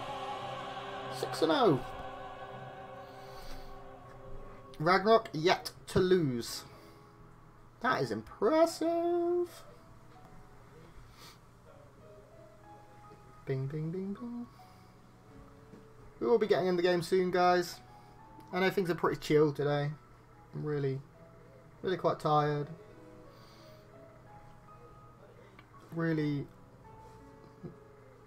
just had, I think, 1 drink too many last night.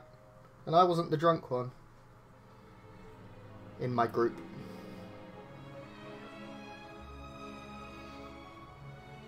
So, yeah. Could be better, but you know. Could be worse. At least we're here. We don't have much voice left either. Hopefully that doesn't become a problem. The best of 9 show match tomorrow. The trophy is sexy, as you can see. It is beaut. So Ragnarok versus Zest will be the next match, guys. I love the graphics they've got set up for this. It's super nice.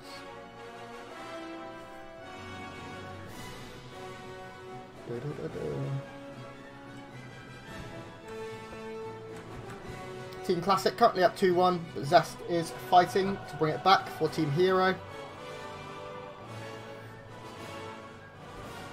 Does look like we're going to be loading into game. And there we are. Ta-da! So it is Storm's Ragnarok. One of my favourite organisations in StarCraft 2. Don't switch the camera. I've got an overlay. Thank you. And we know him, we love him, or some definitely don't, especially Terran players. It is Zest. I don't have the micro required to change scene every time they change to a camera angle. Wait, Ragnarok? Ragnarok? I don't know what that says, but I like his little lightsaber.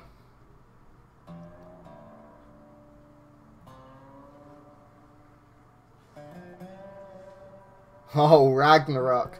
Okay, Ragnarok has actually been struggling against Protoss as far as I'm aware recently. But he's certainly going for something interesting. He is opting for the proxy hatch. There are 2 gates immediately thrown down by Zest before Cybercore, before Nexus, before anything. Obviously the spawning pool is on its way, as is gas. He may just cancel this and go for an Evolution Chamber block. Also not the most uncommon thing to do. Now Zest very, very intelligently has blocked the hatchery for Ragnarok, so Ragnarok cannot just use this as a fake, just spend the 75 minerals and hightail, whilst forcing that extra gateway and things like that.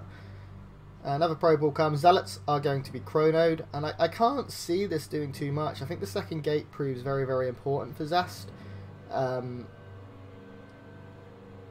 2 hatcheries? Oh yeah, of course, one's a proxy. Ragnarok has taken his third. I do think he'll probably cancel. He might let it finish. He does let it finish. Obviously, this is a lot of mining time he is denying. I think at this point it becomes very, very good. It's hard to know for certain. Lings are going to be on the way, and they will be going for that proxy. This, in the end, proves nothing more than an annoyance for Zest. Zest will kill it. It will eventually explode. Pop. That's nice there for the broodlings or whatever they are to get that kill, and he can now make units as well from the eggs that have already hatched. He is going to be able to kill this pylon off and take his third at a decent time. Not obviously the quickest, but it's not the slowest either. Adepts have come across the map, and these adepts could prove to be very, very difficult right now for Ragnarok. Zest is obviously up in army supply. This queen is going to be very useful. There are a good amount of lings here. And Zest actually chooses to fall back. Oh, those adepts not finishing. I mean, these lings could take a good fight here. I'm surprised they didn't try and fight. They could have picked off a few probes for sure, but instead going to try and get full information, get a good scout, maybe pick off 1 or 2 loose, trying to keep them alive as much as possible. This pylon does eventually go down, and Zest will be able to take his third in due time. These lings have proven an annoyance for sure, and there goes the Stargate for Zest. Ragnarok continues to move across the map. He does have a lot of lanes, and they do have speed now, so if he can get in, he has the potential to really get something done. And the wall is very, very good though for Zest. As you can see, there are a lot of adepts in position ready to deal with this. The economy for Zest is pretty good. Ragnarok is slightly behind. He is down 5 workers, 23 to that 28 of the Protoss player. Ragnarok is going to potentially sack an Overlord to get a scout. I don't think there's a Stalker in position, so there is a chance the Overlord survives. Zest last game did go for that Phoenix first, and may well do the same. He started making something with the Stargate and then cancelled it. It's going to be Oracle first this game. The recall does come in to save these adepts. They do both get out. Very, very nice there. Get a couple of kills. Now, the Overlord does see exactly what is going on, does get the full read. The Stalker will come in to eventually kill this Overlord, and I don't think he survives. With good micro for Zest.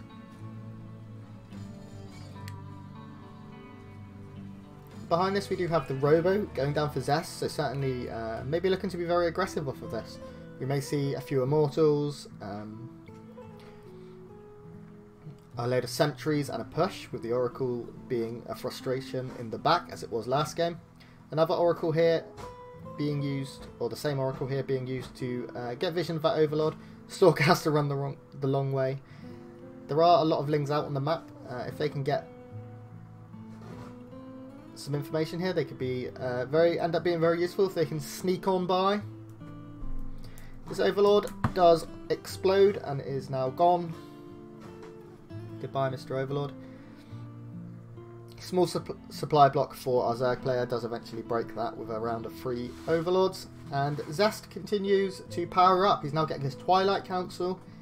He's looking very strong in this game so far. His tech very, very good. There's no lair for our Zerg player. Lair only now just starting at the 6-minute mark. And I feel like if a good amount of units come alongside the Warp Prism, a lot of damage has potential to be done here. Now these Oracles as well are going to be so frustrating. There's so few units to deal with this. You can see drones are falling.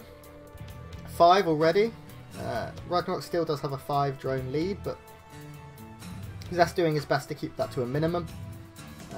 And I don't think Zest is looking to take a third. I could be wrong. No, Zest is not looking to take a third. Zest has just added on 4 more gates. I think that means a total of 6.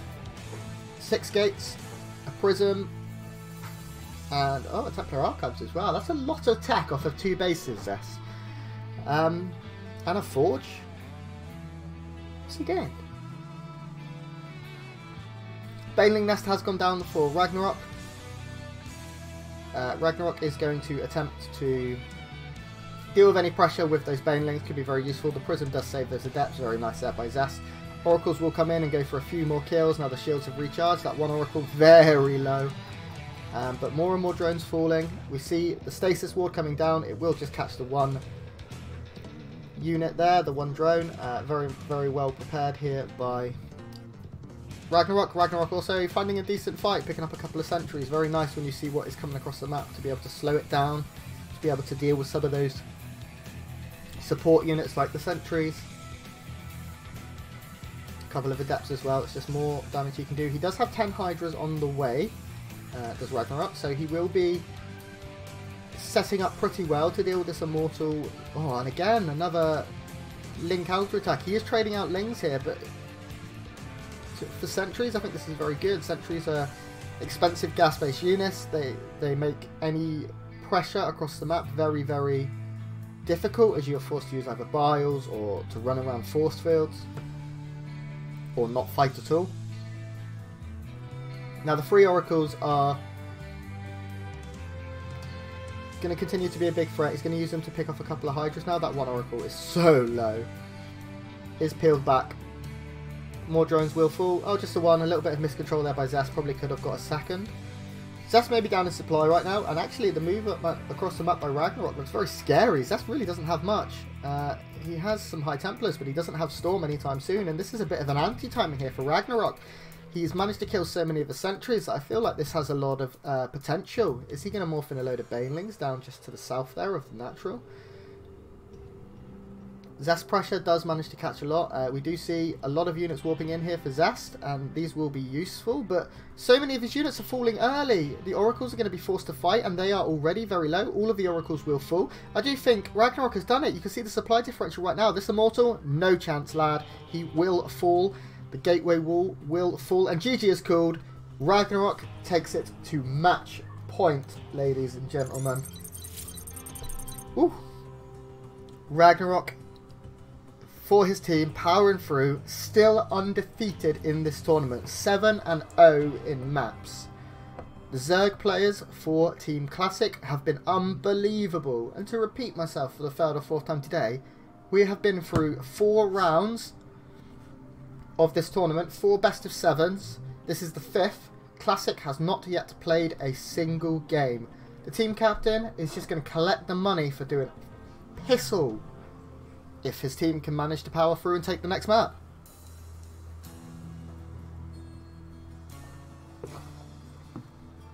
It's nice to see Ragnarok pick up that win. He has struggled against Protoss players recently, so that's really, really good for him. Exciting stuff there for the Psystorm staff as well. Guys, thank you for joining me. I really appreciate it. Just now that we are on match point. Yeah, okay, that's fine. Whilst we have a minute before we get into quite possibly the final game, obviously we do not know, I do want to take a minute to talk about Alpha and what we have coming up, so stick with me for 1 second as I switch scenes over to the correct scene. So I'm here today representing Team Alpha. We do have the Alpha Pro Series as our regular content production that we do once or twice a week. It is a best of 9 show match between all sorts of players. You can see we have 3 different tiers: Premier, Standard, Premier and Elite. The Standard ones, smaller games such as, you know, Bio Ice and Uzi Kotti, some local players with some grudges or things like that, Starkiller and Dolan, you know. Then we have things like our Premier matches. We did have one just 2 days ago with Solar beating TY 5-3, and in just a couple of days, ladies and gentlemen, no, not a couple of days, I said this twice now, in 21 hours, 22 minutes and 8 seconds, tomorrow morning for me, we have Sue versus TY in an Elite show match. This Elite Show match means the prize pool is $200 minimum. We also have a winner's interview with the ever lovely Hajinson, which will be lovely. Get to ask some questions to the winning player, Sue or TY. If you have any in mind, tweet at me at GrantSC2 for either player, or be in chat tomorrow and you'll get the opportunity to. We're only able to do this thanks to our sponsors, so I do want to take a minute to shout them out as we get into the next game. I want to take a minute to talk about 24-hour fitness, and if you're in the United States, you've probably heard of them. They have 436 locations across the United States of America, and in those locations they have cardio machines, they have free weights, they have classes, they have personal trainers, they have pools, they have everything you could ever want for a gym, and as the name suggests, they are open 24 hours a day. If you want to look good, if you want to feel good, and play in StarCraft 2, if you play regularly, if you're really pushing, you want to have a decent body, decent mind, you want to feel good, you want to have those endorphins running, it helps. You see so many of the Koreans. Zest is a tank, you know he's in the gym, and that helps him be the best he can be. So guys, you know, if you're a nerd like me, you don't like going to the gym when all the juices are there, and they're all looking big, and you're just saying like, trying to lift like 5-kilogram dumbbells. You can go at 4 in the morning, you can be there, you can feel good, so please check out 24-hour fitness, and thank you to them for supporting Alpha in their endeavours. Like I said, they do not support this tournament, but they do support Team Alpha, and we appreciate them very much for that. As you can see, herO is the final player for his team. He has the weight of the world on his shoulders. He has so much he has to do now. He has been incredible recently.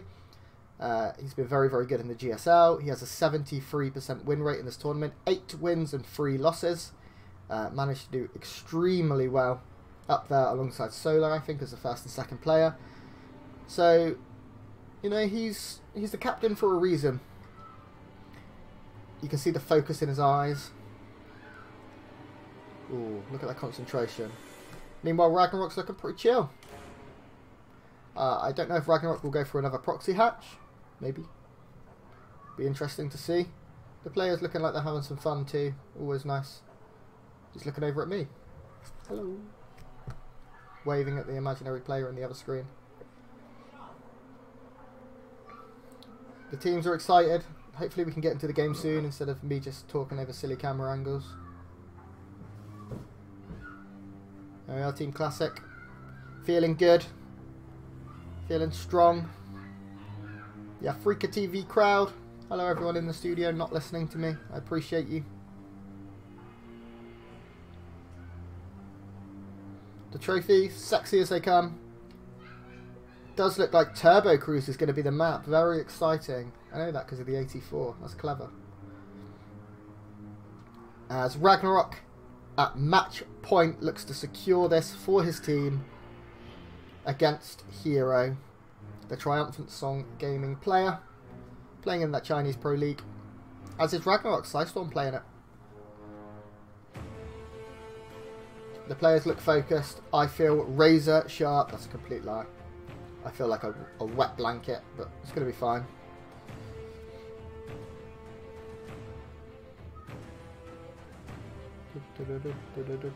We are now loading into the game. And as you can see, it is Systorm's Ragnarok in the top right of Turbo meme, 84. There he is. Looking good. And in the bottom left, it is of course Triumphant Sun Gaming's herO. He looks so focused. That is razor sharp. There's me just like dribbling on myself, and then there's herO like fully ready for war. The Ragnarok has going aggressive this game. He is going for that pool first. herO comes across and sees that the hatch is in fact late, and we'll be able to determine what he is up against, but just to be sure he will scout as well. Players talking about the game, thinking, what's this going to be? This was a very early pool. Was this like a 13 pool? You can see there are 6 lings coming across the map. This is the earliest pool I think possible. These players having a little bit of banter between themselves. Ragnarok a little bit upset he got scouted, I imagine, this early. Does that block? Yeah, I suppose it does. Now the full wall will be complete with this Zealot, and this early pull doesn't look like it's going to do too much. herO's certainly setting up pretty well so far. You can see these inhibitor zone generators are going to slow down these lings moving across the map. The pylon not cancelled, slight surprise there. It was going to go down immediately after anyway. Now these buildings can be tickled away at by these 4 lings, soon to be 6 as the others join. And oh, actually one does get in, very, very annoying. If the rest can get in, this becomes a frustration here for herO. One getting in is okay, it does get that full read. It doesn't have a lot of health. The Cybercore will be tickled, as we said, but once another unit comes out, this becomes a lot easier for herO to deal with. There is a probe out on the map that is going to be chased by a couple of these Zerglings. And if this Zealot can get surrounded, there's a bit of a problem here. Now, it does look like ragnarok is just going to macro out of this. He is down in workers. He will be playing with that disadvantage pretty early. This one ling proving to be annoying as well, stopping that mining time. Eventually, it does get popped by the electricity of that probe. And the game will kind of normalise. Now, Zergling speed is on the way. There are going to have to be a lot of drones produced by Ragnarok. Ragnarok probably going to have to cut some corners here, as his pressure was held with relative ease out of herO. The rowboat does go down. For herO. I apologise guys for the yawning. I'm not very good at these early casts. I need like food before I cast, and today I set my alarm an hour too late because I'm bad at time zones. So that will shade in. I imagine we will see it complete. It may even... Oh, okay. Chooses not to. herO going to concentrate on keeping that alive for now. herO's robo does finish, and I imagine we will see a prism pretty shortly. There we are. Full scout does come in from Ragnarok, which is very, very nice. But he does lose the Overlord and becomes supply blocked himself for a small amount of time. The Squeen going to try and chase that Adept all the way down. Does run all the way home though. And I'm expecting that maybe we see some pressure or some very, very heavy aggression out of herO. He did get that early lead and went ahead. You can choose to get more ahead, or you can choose to go for the throat. And herO's adding on a few gateways, going up to 4, which is more than standard off of just these 2 bases. It's certainly not all in. You can go up to 6, 7, or if you have no gas, you can go up to 8 and go for that Marjorie build. But we don't see that really in Korea, unfortunately. I think Parting does it. He had a bad day at the office today, didn't he? Jeez. You do have his Adepts coming in, and the Prism as well. The Roach Warren is about 1/3 of the way done, and he really does need some units. Ragnarok is going to be in a little bit of trouble right now if he can't start producing.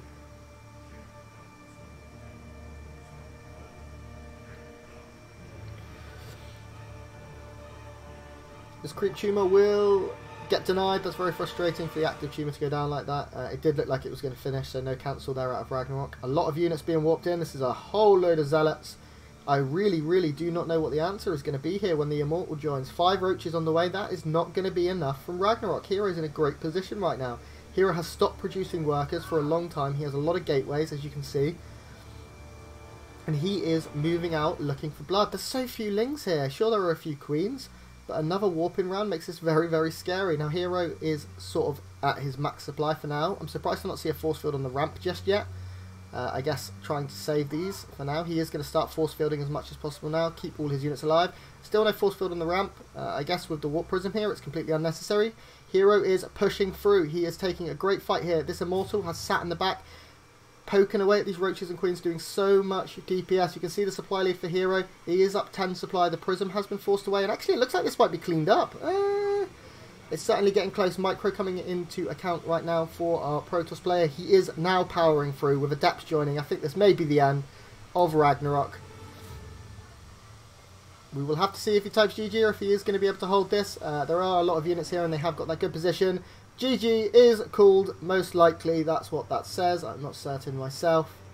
They are going to have a small conversation. Ha ha ha ha ha ha ha ha. GG. And herO manages to take a game for his team. And get back up to that 3-2 standing. So herO defeats Ragnarok and will now be forced to go up against Classic or Solar. I'm going to tell you right now it's going to be Solar. I can tell. Classic has never yet played. He's saving himself as that ace.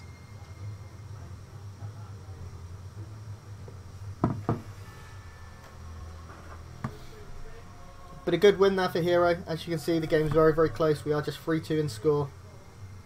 A close series still.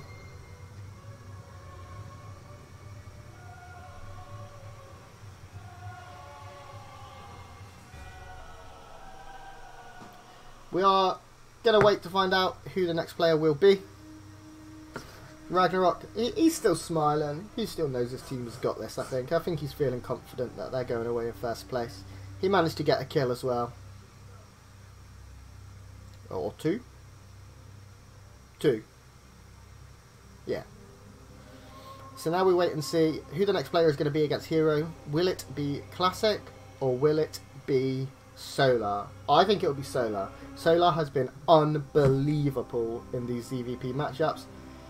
Classic having a good look at probably the maps. That's what I think that piece of paper is going to show. Obviously map is very important in this. If it's a good map for Classic, we may see him come out. Maybe he has something planned for a good PvP.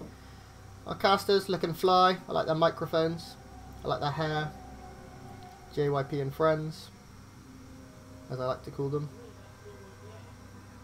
Who is the next player going to be? Will it be Classic? Classic is a real debater here because he makes it look like it's going to be him, but he just put his hand on Solar, so maybe it's going to be Solar. Maybe I'm overanalyzing this. We don't know.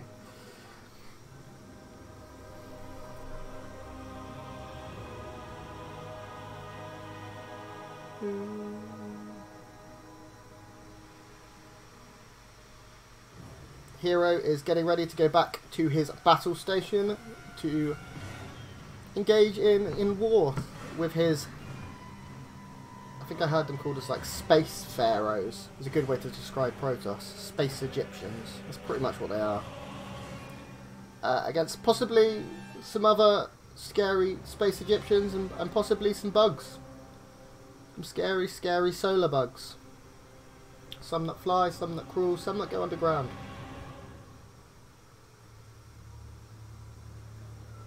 We'll have to wait and see.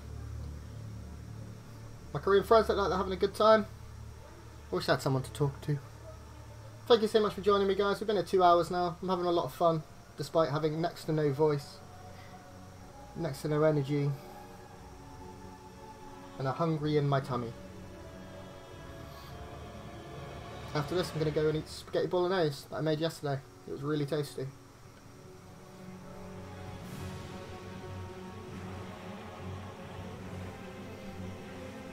We are waiting to see who the next player is going to be still. I swear down if they give me another 7-minute break, I'm going to scream.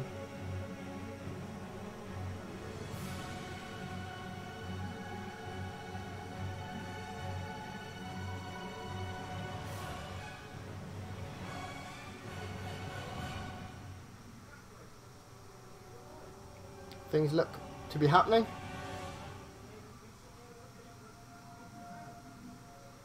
Oh, it's going to be Solar. I can sense it. There we go. Solar is going to be the next player, as I had previously anticipated. And I can't say enough how good Solar has been in this tournament. He has completely made a fan out of me. I'm truly hoping we see him in Krefeld for Home Story Cup, because I think he has a chance of going a very long way.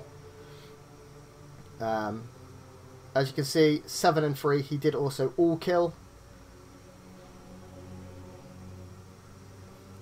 He's gone for the Korean K-pop background music, his entrance theme. He looks to be in a really good mood too, I like that. Oh, the shirt's coming off. The sleeves are rolled up. Teammates, which is always fun. I like a good team kill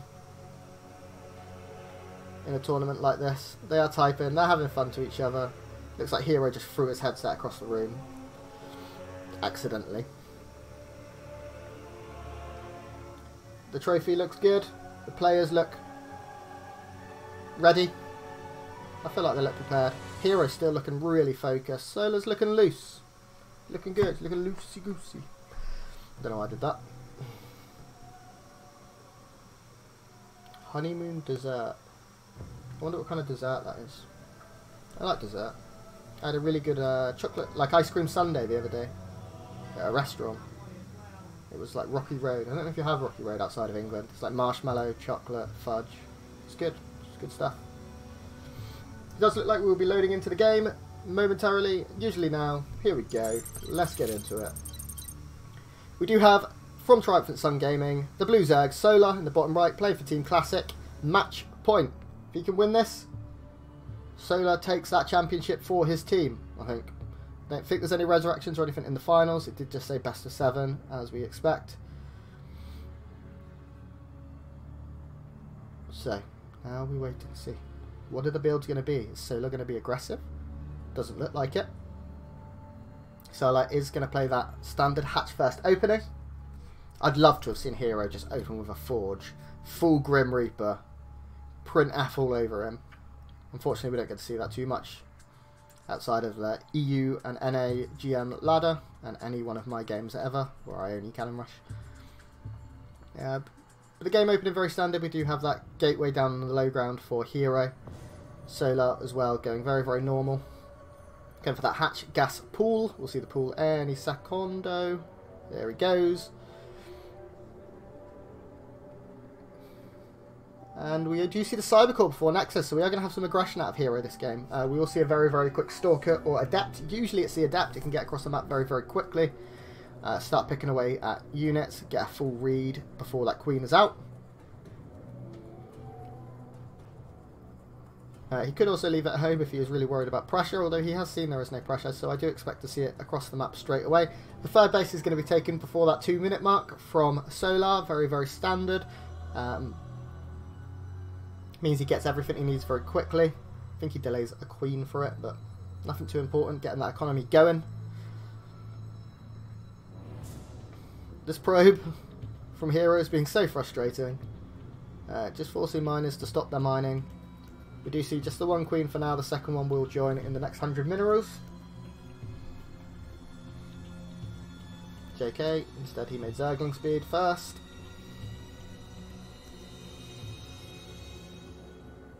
And the robotics facility has gone down for herO, so I imagine once again we are going to see our very early Warp Prism, some harassment with the Adept, which is on its way, as you can see, and then some Warp Prism stuff, possibly in the main or in the third, depending on where he hits.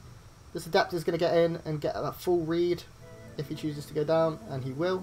Actually, the Ling's pulling off of that means he does lose a drone, and that's nice. Obviously the Nexus was delayed for this, now we do have the 2 Adepts. This gets a bit scarier for Solar to deal with. 2 Adepts, very, very frustrating. Even if you do have 6-7 Lings, they do tear through them very quickly. Chooses not to go into that group though, that was a large amount. Instead going to head on over to this third. I think that is a drone about to pop from there. Could be an Overlord. Can't tell, have to wait and see.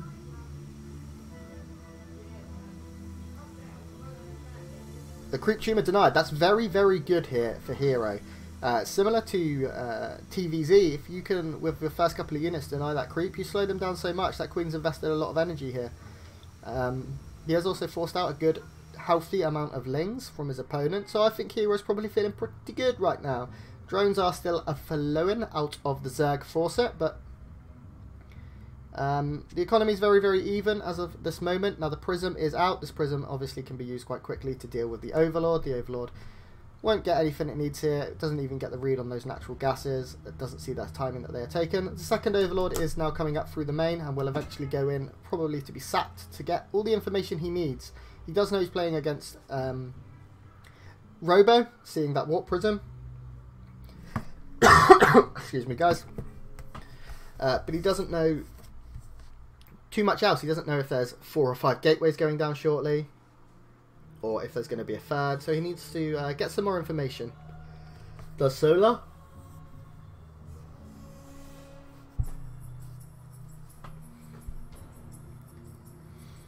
These Adepts shading around, using the Warp Prism as an escape as well. Very, very mobile. On top of that, very, very safe in that Prism. If he can find an angle to just kill a drone or 2, that ends up being very nice. Solar is up 4 drones right now, sort of what you'd expect from a 3-base Zerg. But we do have a mortal production, very standard, coming out, and there is the Forge coming out of herO. This Overlord, again, will not make it. But it got all the information it needed. It saw when the gate went down, it saw the Forge, it saw that there is an Immortal out, and there are a lot of sentries, so he knows what to prepare against. Solar knows right now that there is going to be an Immortal Sentry push coming soon. Not the most aggressive version by any means. There are 4 more gates being added though. And no third yet. So actually, I think it could be the most aggressive version. It is the most aggressive version. As 6 more gates go down, we are going to have an 8-gate Immortal push. This could be quite scary here for Solar. If Solar underreacts or makes too many drones, he's already made probably a few more than he needs. If he makes more, this becomes very, very scary. 56 is a high number. Now, if this was a Marjorie build, he'd be in a lot of trouble. This build that we are seeing from herO will hit a little bit later. We should see the big warping round come very, very soon out of that prism. Now, this is nice. These adepts will get picked up early. Those first 2 units do not make it. And here comes the push. It is hitting a minute later than the earliest possible Immortal All-In, but Solar doesn't seem that prepared. Roach speed is not done. He's getting a few... Okay, lots of roaches being produced now. It's going to come down to the force fields and the angle that Solar can find right here. He does hallucinate that Colossus just to get a little bit of high ground vision, and also to tank some units, to mess with the AI a little bit. This is a very good angle that herO's managed to find. The first 2 force fields are good, and we already see one Ravager disappear. This Queen as well will follow it into the void. These force fields continue to be very good. Drones are forced to be pulled, and this is nice so far for our Protoss player. Right now, herO has so much. herO is down in supply, as you can see, but he's taking a good fight. None of these roaches are able to get into the battle. All the Immortals are standing strong, and the Warp Prism is still here. Now, the front line is starting to disappear, and you're seeing the Micro now having to come in for herO. But there's hardly anything left right now for Solar. There are so few roaches. Reinforcements need to get here pretty quick. One Immortal does fall, and that's important for that Immortal to go down. It does look like herO is saying something. Maybe he's annoyed that he lost the Immortal. I don't know. The reinforcements need to keep coming. You can see the reinforcements right now for herO looking very, very strong. I think herO probably knows he has broken this. The Biles are very, very good. Do manage to pick up another Immortal as well. Drones are forced to be pulled, but there's just so little left. herO continues to type. I think he's feeling pretty good. He's microing to the best of his ability. The Immortals stay alive. The army mainly seems to be being pushed back. Solar's actually laughing, which is lovely to see. Solar seems to be just about holding on for now. The Biles aren't quite connecting. Drones are forced to be pulled again, which is very frustrating. GG is called, and herO does take it to 3-3. And we're going to get a PvP, ladies and gentlemen. The last game of this tournament, the last 2 players, 2 team captains. How exciting.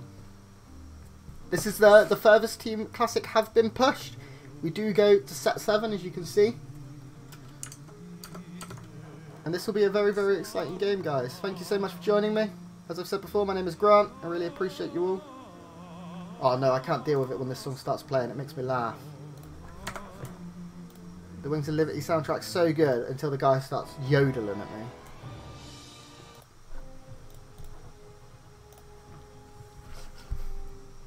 I've said this a few times. I have done most of my shilling for today, if not all of my shilling for today. But my name is Grant. You can see me below. I am the English commentator for Alpha here over on Africa. I also cast myself on my own channel at Twitch at GrantSC2. That's my Twitter and my Twitch. Tomorrow I will be here casting TY versus Sue in a best of 9 Alpha Pro Series match. That's in just 20 odd hours. I think it's like 11 AM for me tomorrow, 12 PM CEST, 8 PM KST, and really early in the morning America. That will be a really exciting match. It's an Elite Show match featuring a Hutchinson interview when all is said and done. It should be good. I'm going to eat a flapjack. I'm starving. I thought this was going to be less like a 4-0 and I could have like food.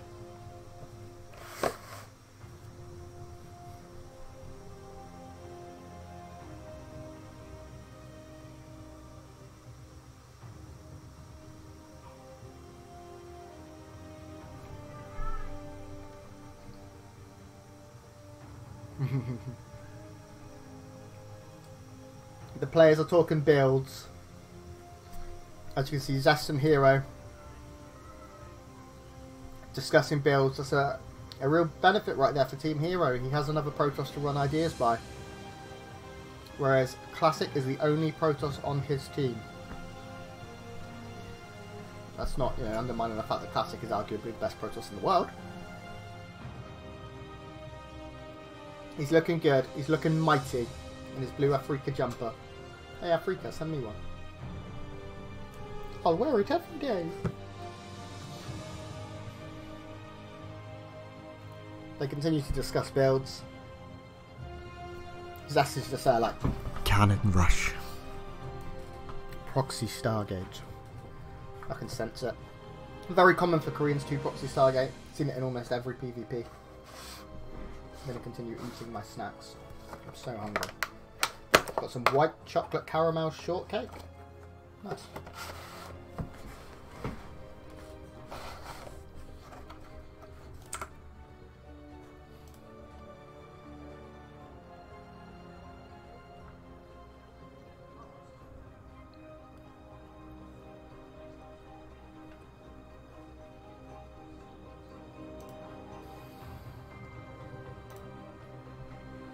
Just looking at your chat, guys. It's nice to see so many of you here hanging out today. On this weekend, I know across Europe, it's really nice weather as well, so thank you so much for sitting in and being a little nerd like me. When all is done, I'm going to cook some food and then go in my brand new hot tub. Hard life. It's that caster life. Coming up for me, guys, as I said, I will be casting Sue versus TY best of 9 tomorrow.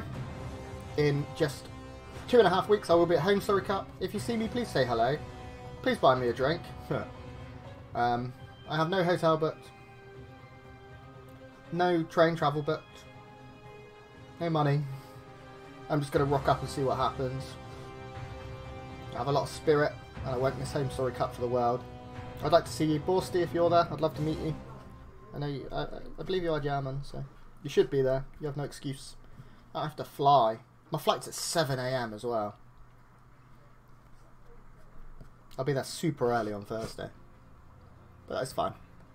I'll just sleep somewhere.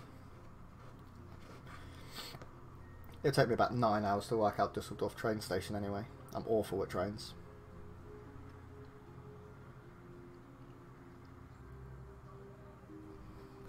We are waiting for the game to start, which is why I am just chatting absolute nonsense.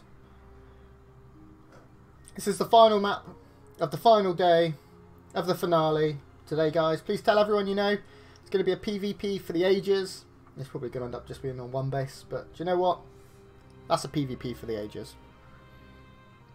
There is a difference of $3,000 almost for the team, for the players that win this next match.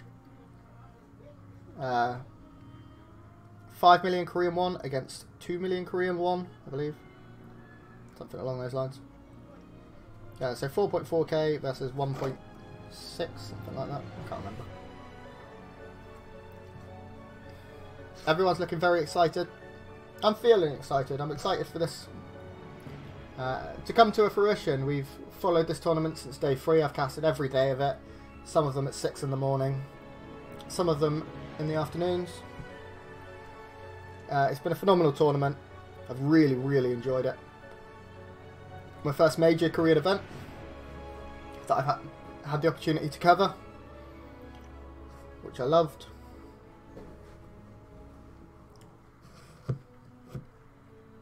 I'd love to know what the map is going to be. Really plays a huge part into this PvP. I can't figure out what we've not had yet. Have we had Kairos? Let me think here. I can't remember. Memory not my strong suit. The players, from what I can see, are ready. Zest with his iced drink of sorts. And his short shorts and big legs. Classic. Oh, he's looking focused. Ooh. And herO still looking pretty focused. Maybe not as focused as before. The nerves there on the face of fantasy. He wants to win. Of course he does. There's a lot of money on the line here. These guys can have some good old treats if they manage to win this tournament.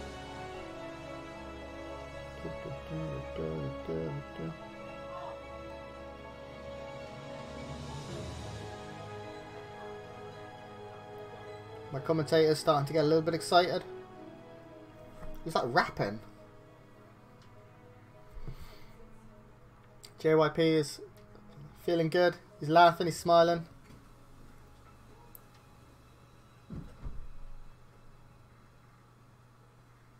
Oh, I thought we were getting into game for a second then. I was excited.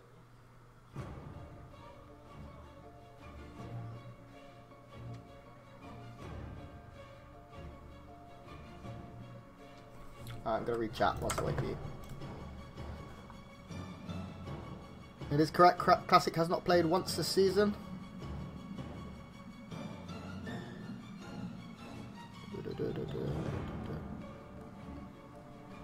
Alright, nothing too excited in chat there. Now I've lost my stream.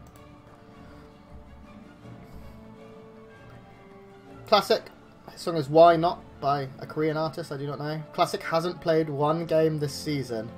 He might not have played any StarCraft, he has. He's been smashing the GSL. He's currently in the round of 4. Arguably the favourite to win.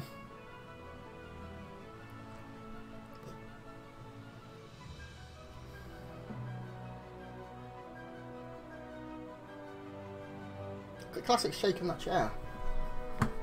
My chair doesn't do that. These players laughing, having... I love to see this, you know. It's the grand finals of a big 10-day tournament. Well, 12-day tournament. They've put a lot of time into this, a lot of preparation. Whoever wins this takes it all. Have some fun. Enjoy it. You play better when you're having fun. There is our trophy. Beautiful as ever. The map is going to be... I don't know what that says. We are just now waiting to get into the map so I can figure it out. The music is all hype as well. Completely intended.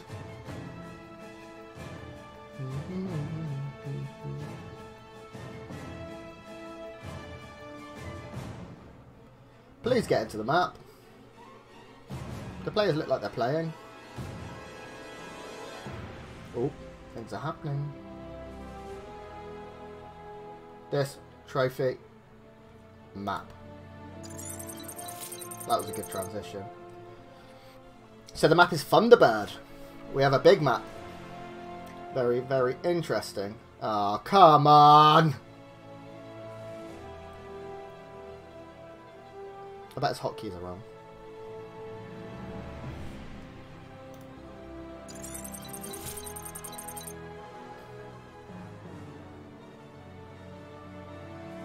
Headphones going back on. This is because Classic hasn't played a single game. He looks uncomfortable. I think he's tilted. I think herO's going to win. That's my bets.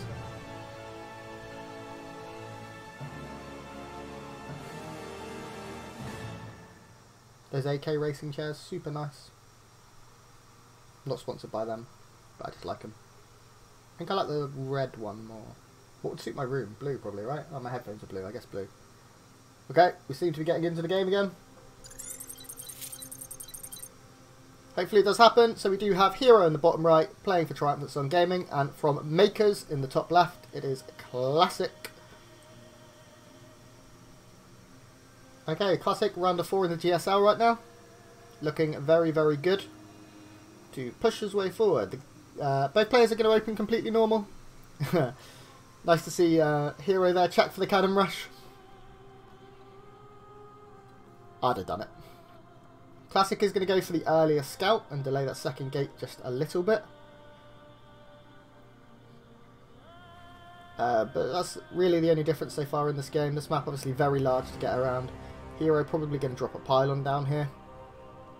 Or just looking to make sure a pylon doesn't go down there himself. Cybercore started at the same time for both of these players. And the game opening very standard. Pylon has been dropped in that bottom location right here. It looks like he's going to try and hide his tech. Usually when it's this close it is just Twilight Council. Now what will happen here is that Classic will get in with a scout and he will see there is only one pylon. He's going to go and look, see if the pylon is over there. Sees, okay, there's no pylon, there's one on the map. I expect we will see that Twilight Council dropped here. Classic is actually going to choose to go and scout for it, and he's about to see everything. He sees the Twilight Council with this probe. Very, very nice there. Noticing a pylon was missing and seeing what he is up against. herO is immediately like, come on. And you can see Team Classic looking pretty excited. I know I would be. Don't know what that says. Looks like some kind of Happy meme. Classic's like, I got you. Oh my god, did he just cancel? Oh no, he cancelled, put down a robo, and it was seen. That's so brutal. He doesn't know that the Twilight was cancelled. herO, I think, might be putting himself in a bit of a predicament here. Yep, he doesn't know that the Twilight was cancelled. Oh, he only saw the gate. Okay. Okay, so he didn't see the robo. We do have a robo and a Stargate coming up for Classic, so Classic's setting up defensively. It looks like we're going to have an interesting game on our hands, ladies and gentlemen. This probe says goodnight.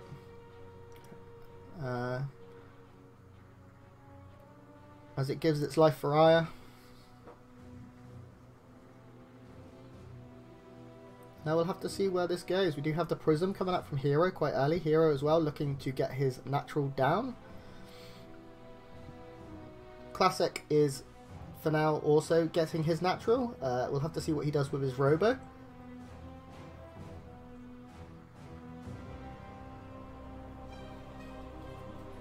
He's going to go for that Observer first.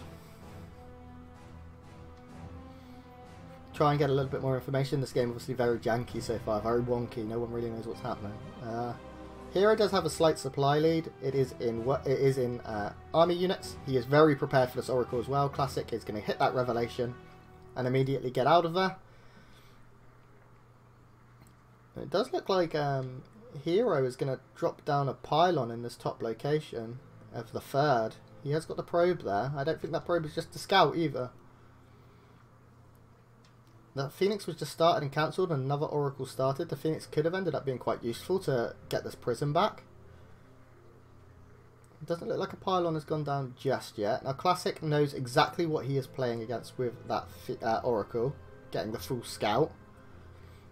He knows he has to be prepared for that Prism. Everything's setting at home right now for herO. Very, very defensive posturing. This is a lot of units actually. Oh, it is seen by Classic. Very nice there.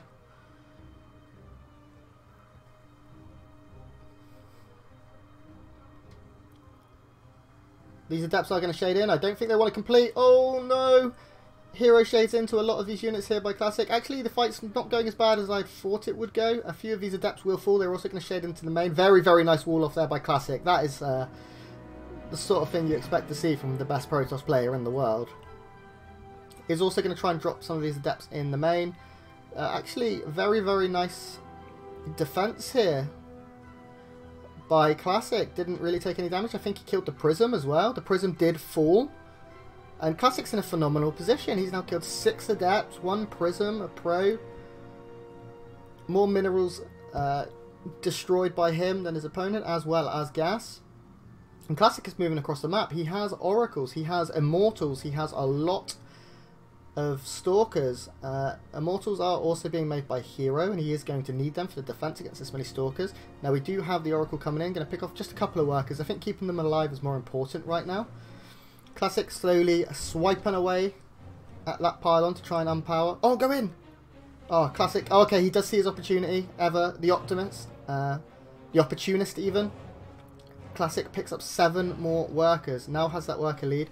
The Immortals are currently out of position. It doesn't look like Classic is going to be in position to dive on that. In fact, his units seem to be more out in the middle of the map.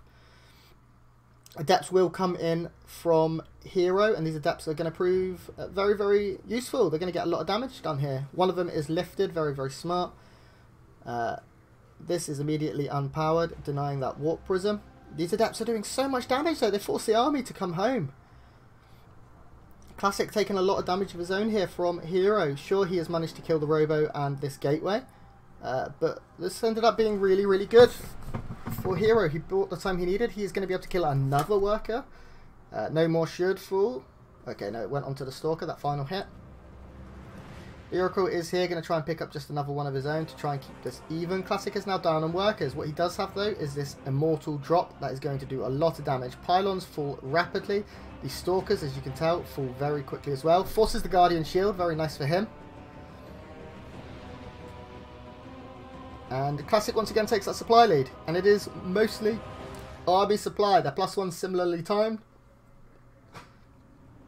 Classic will continue to try and be aggressive, maybe pick up a sentry with this immortal drop. Very, very quick at killing these stalkers, these sentries, these heavier shielded units.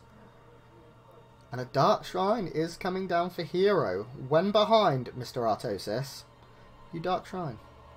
Now Classic is going to start to set up some of these stasis wards and generally be a nuisance.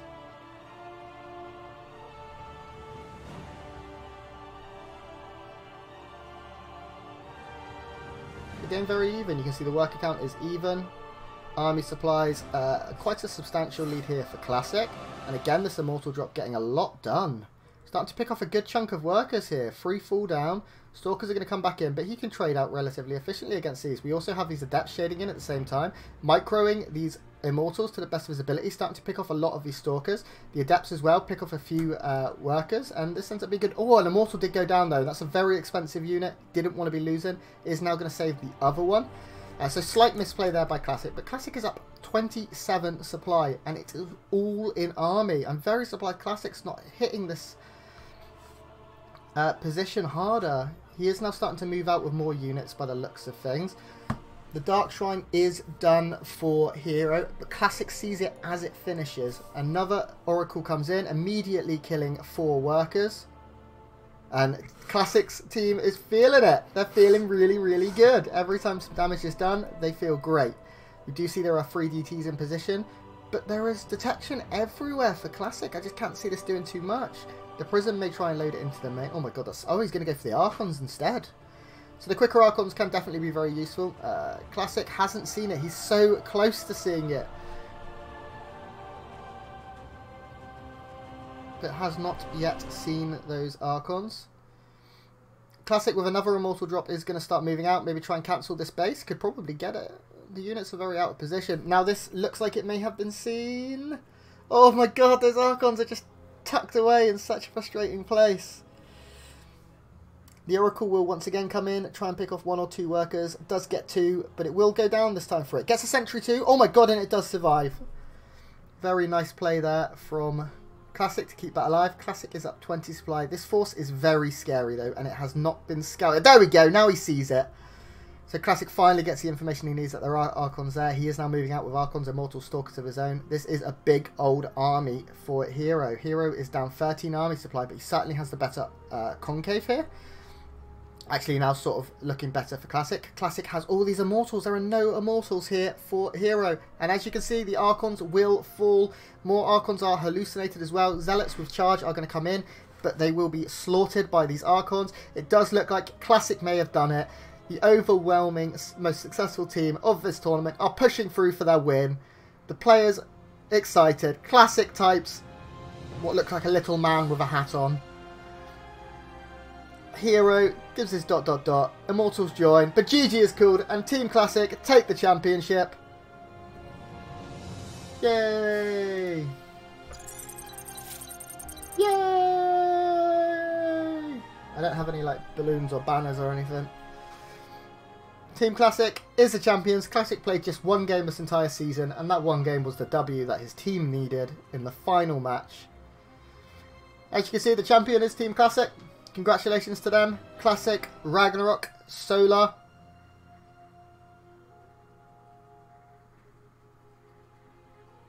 Impact. That took me way longer than I'm proud to admit. You can see Zest's not happy. He's like, oh, I should have played the PvP. I'd have won. But unfortunately, he'd already died. He's got a reassuring hand on him, though. Team Classic is our champion. Guys, that is all I have time for today. You can sit here and watch the winners match, the ceremony if you want, but I don't feel like there's too much to see. Team Classic did manage to take that championship. Congratulations. Thank you everyone that has joined us today. I really appreciate all of you. We will be back in just, let's look how many hours. 20 hours, 37 minutes and 16 seconds for Sue versus TY Best of 9 on this channel. Please check out AlphaXSC2 Twitter and Facebook, where you will see more information as to that. I will be here casting that alongside Swagger, my good friend from the States. Have a lovely day. Have a lovely evening. Have a lovely morning, wherever you are in the world. I really appreciate you all. I will see you next time. This has been the Africa Destruction Team League. I have been Grant. I have cast all of this for you. Thank you so much. Hopefully there's another season and I can be involved, but if not, have a lovely day.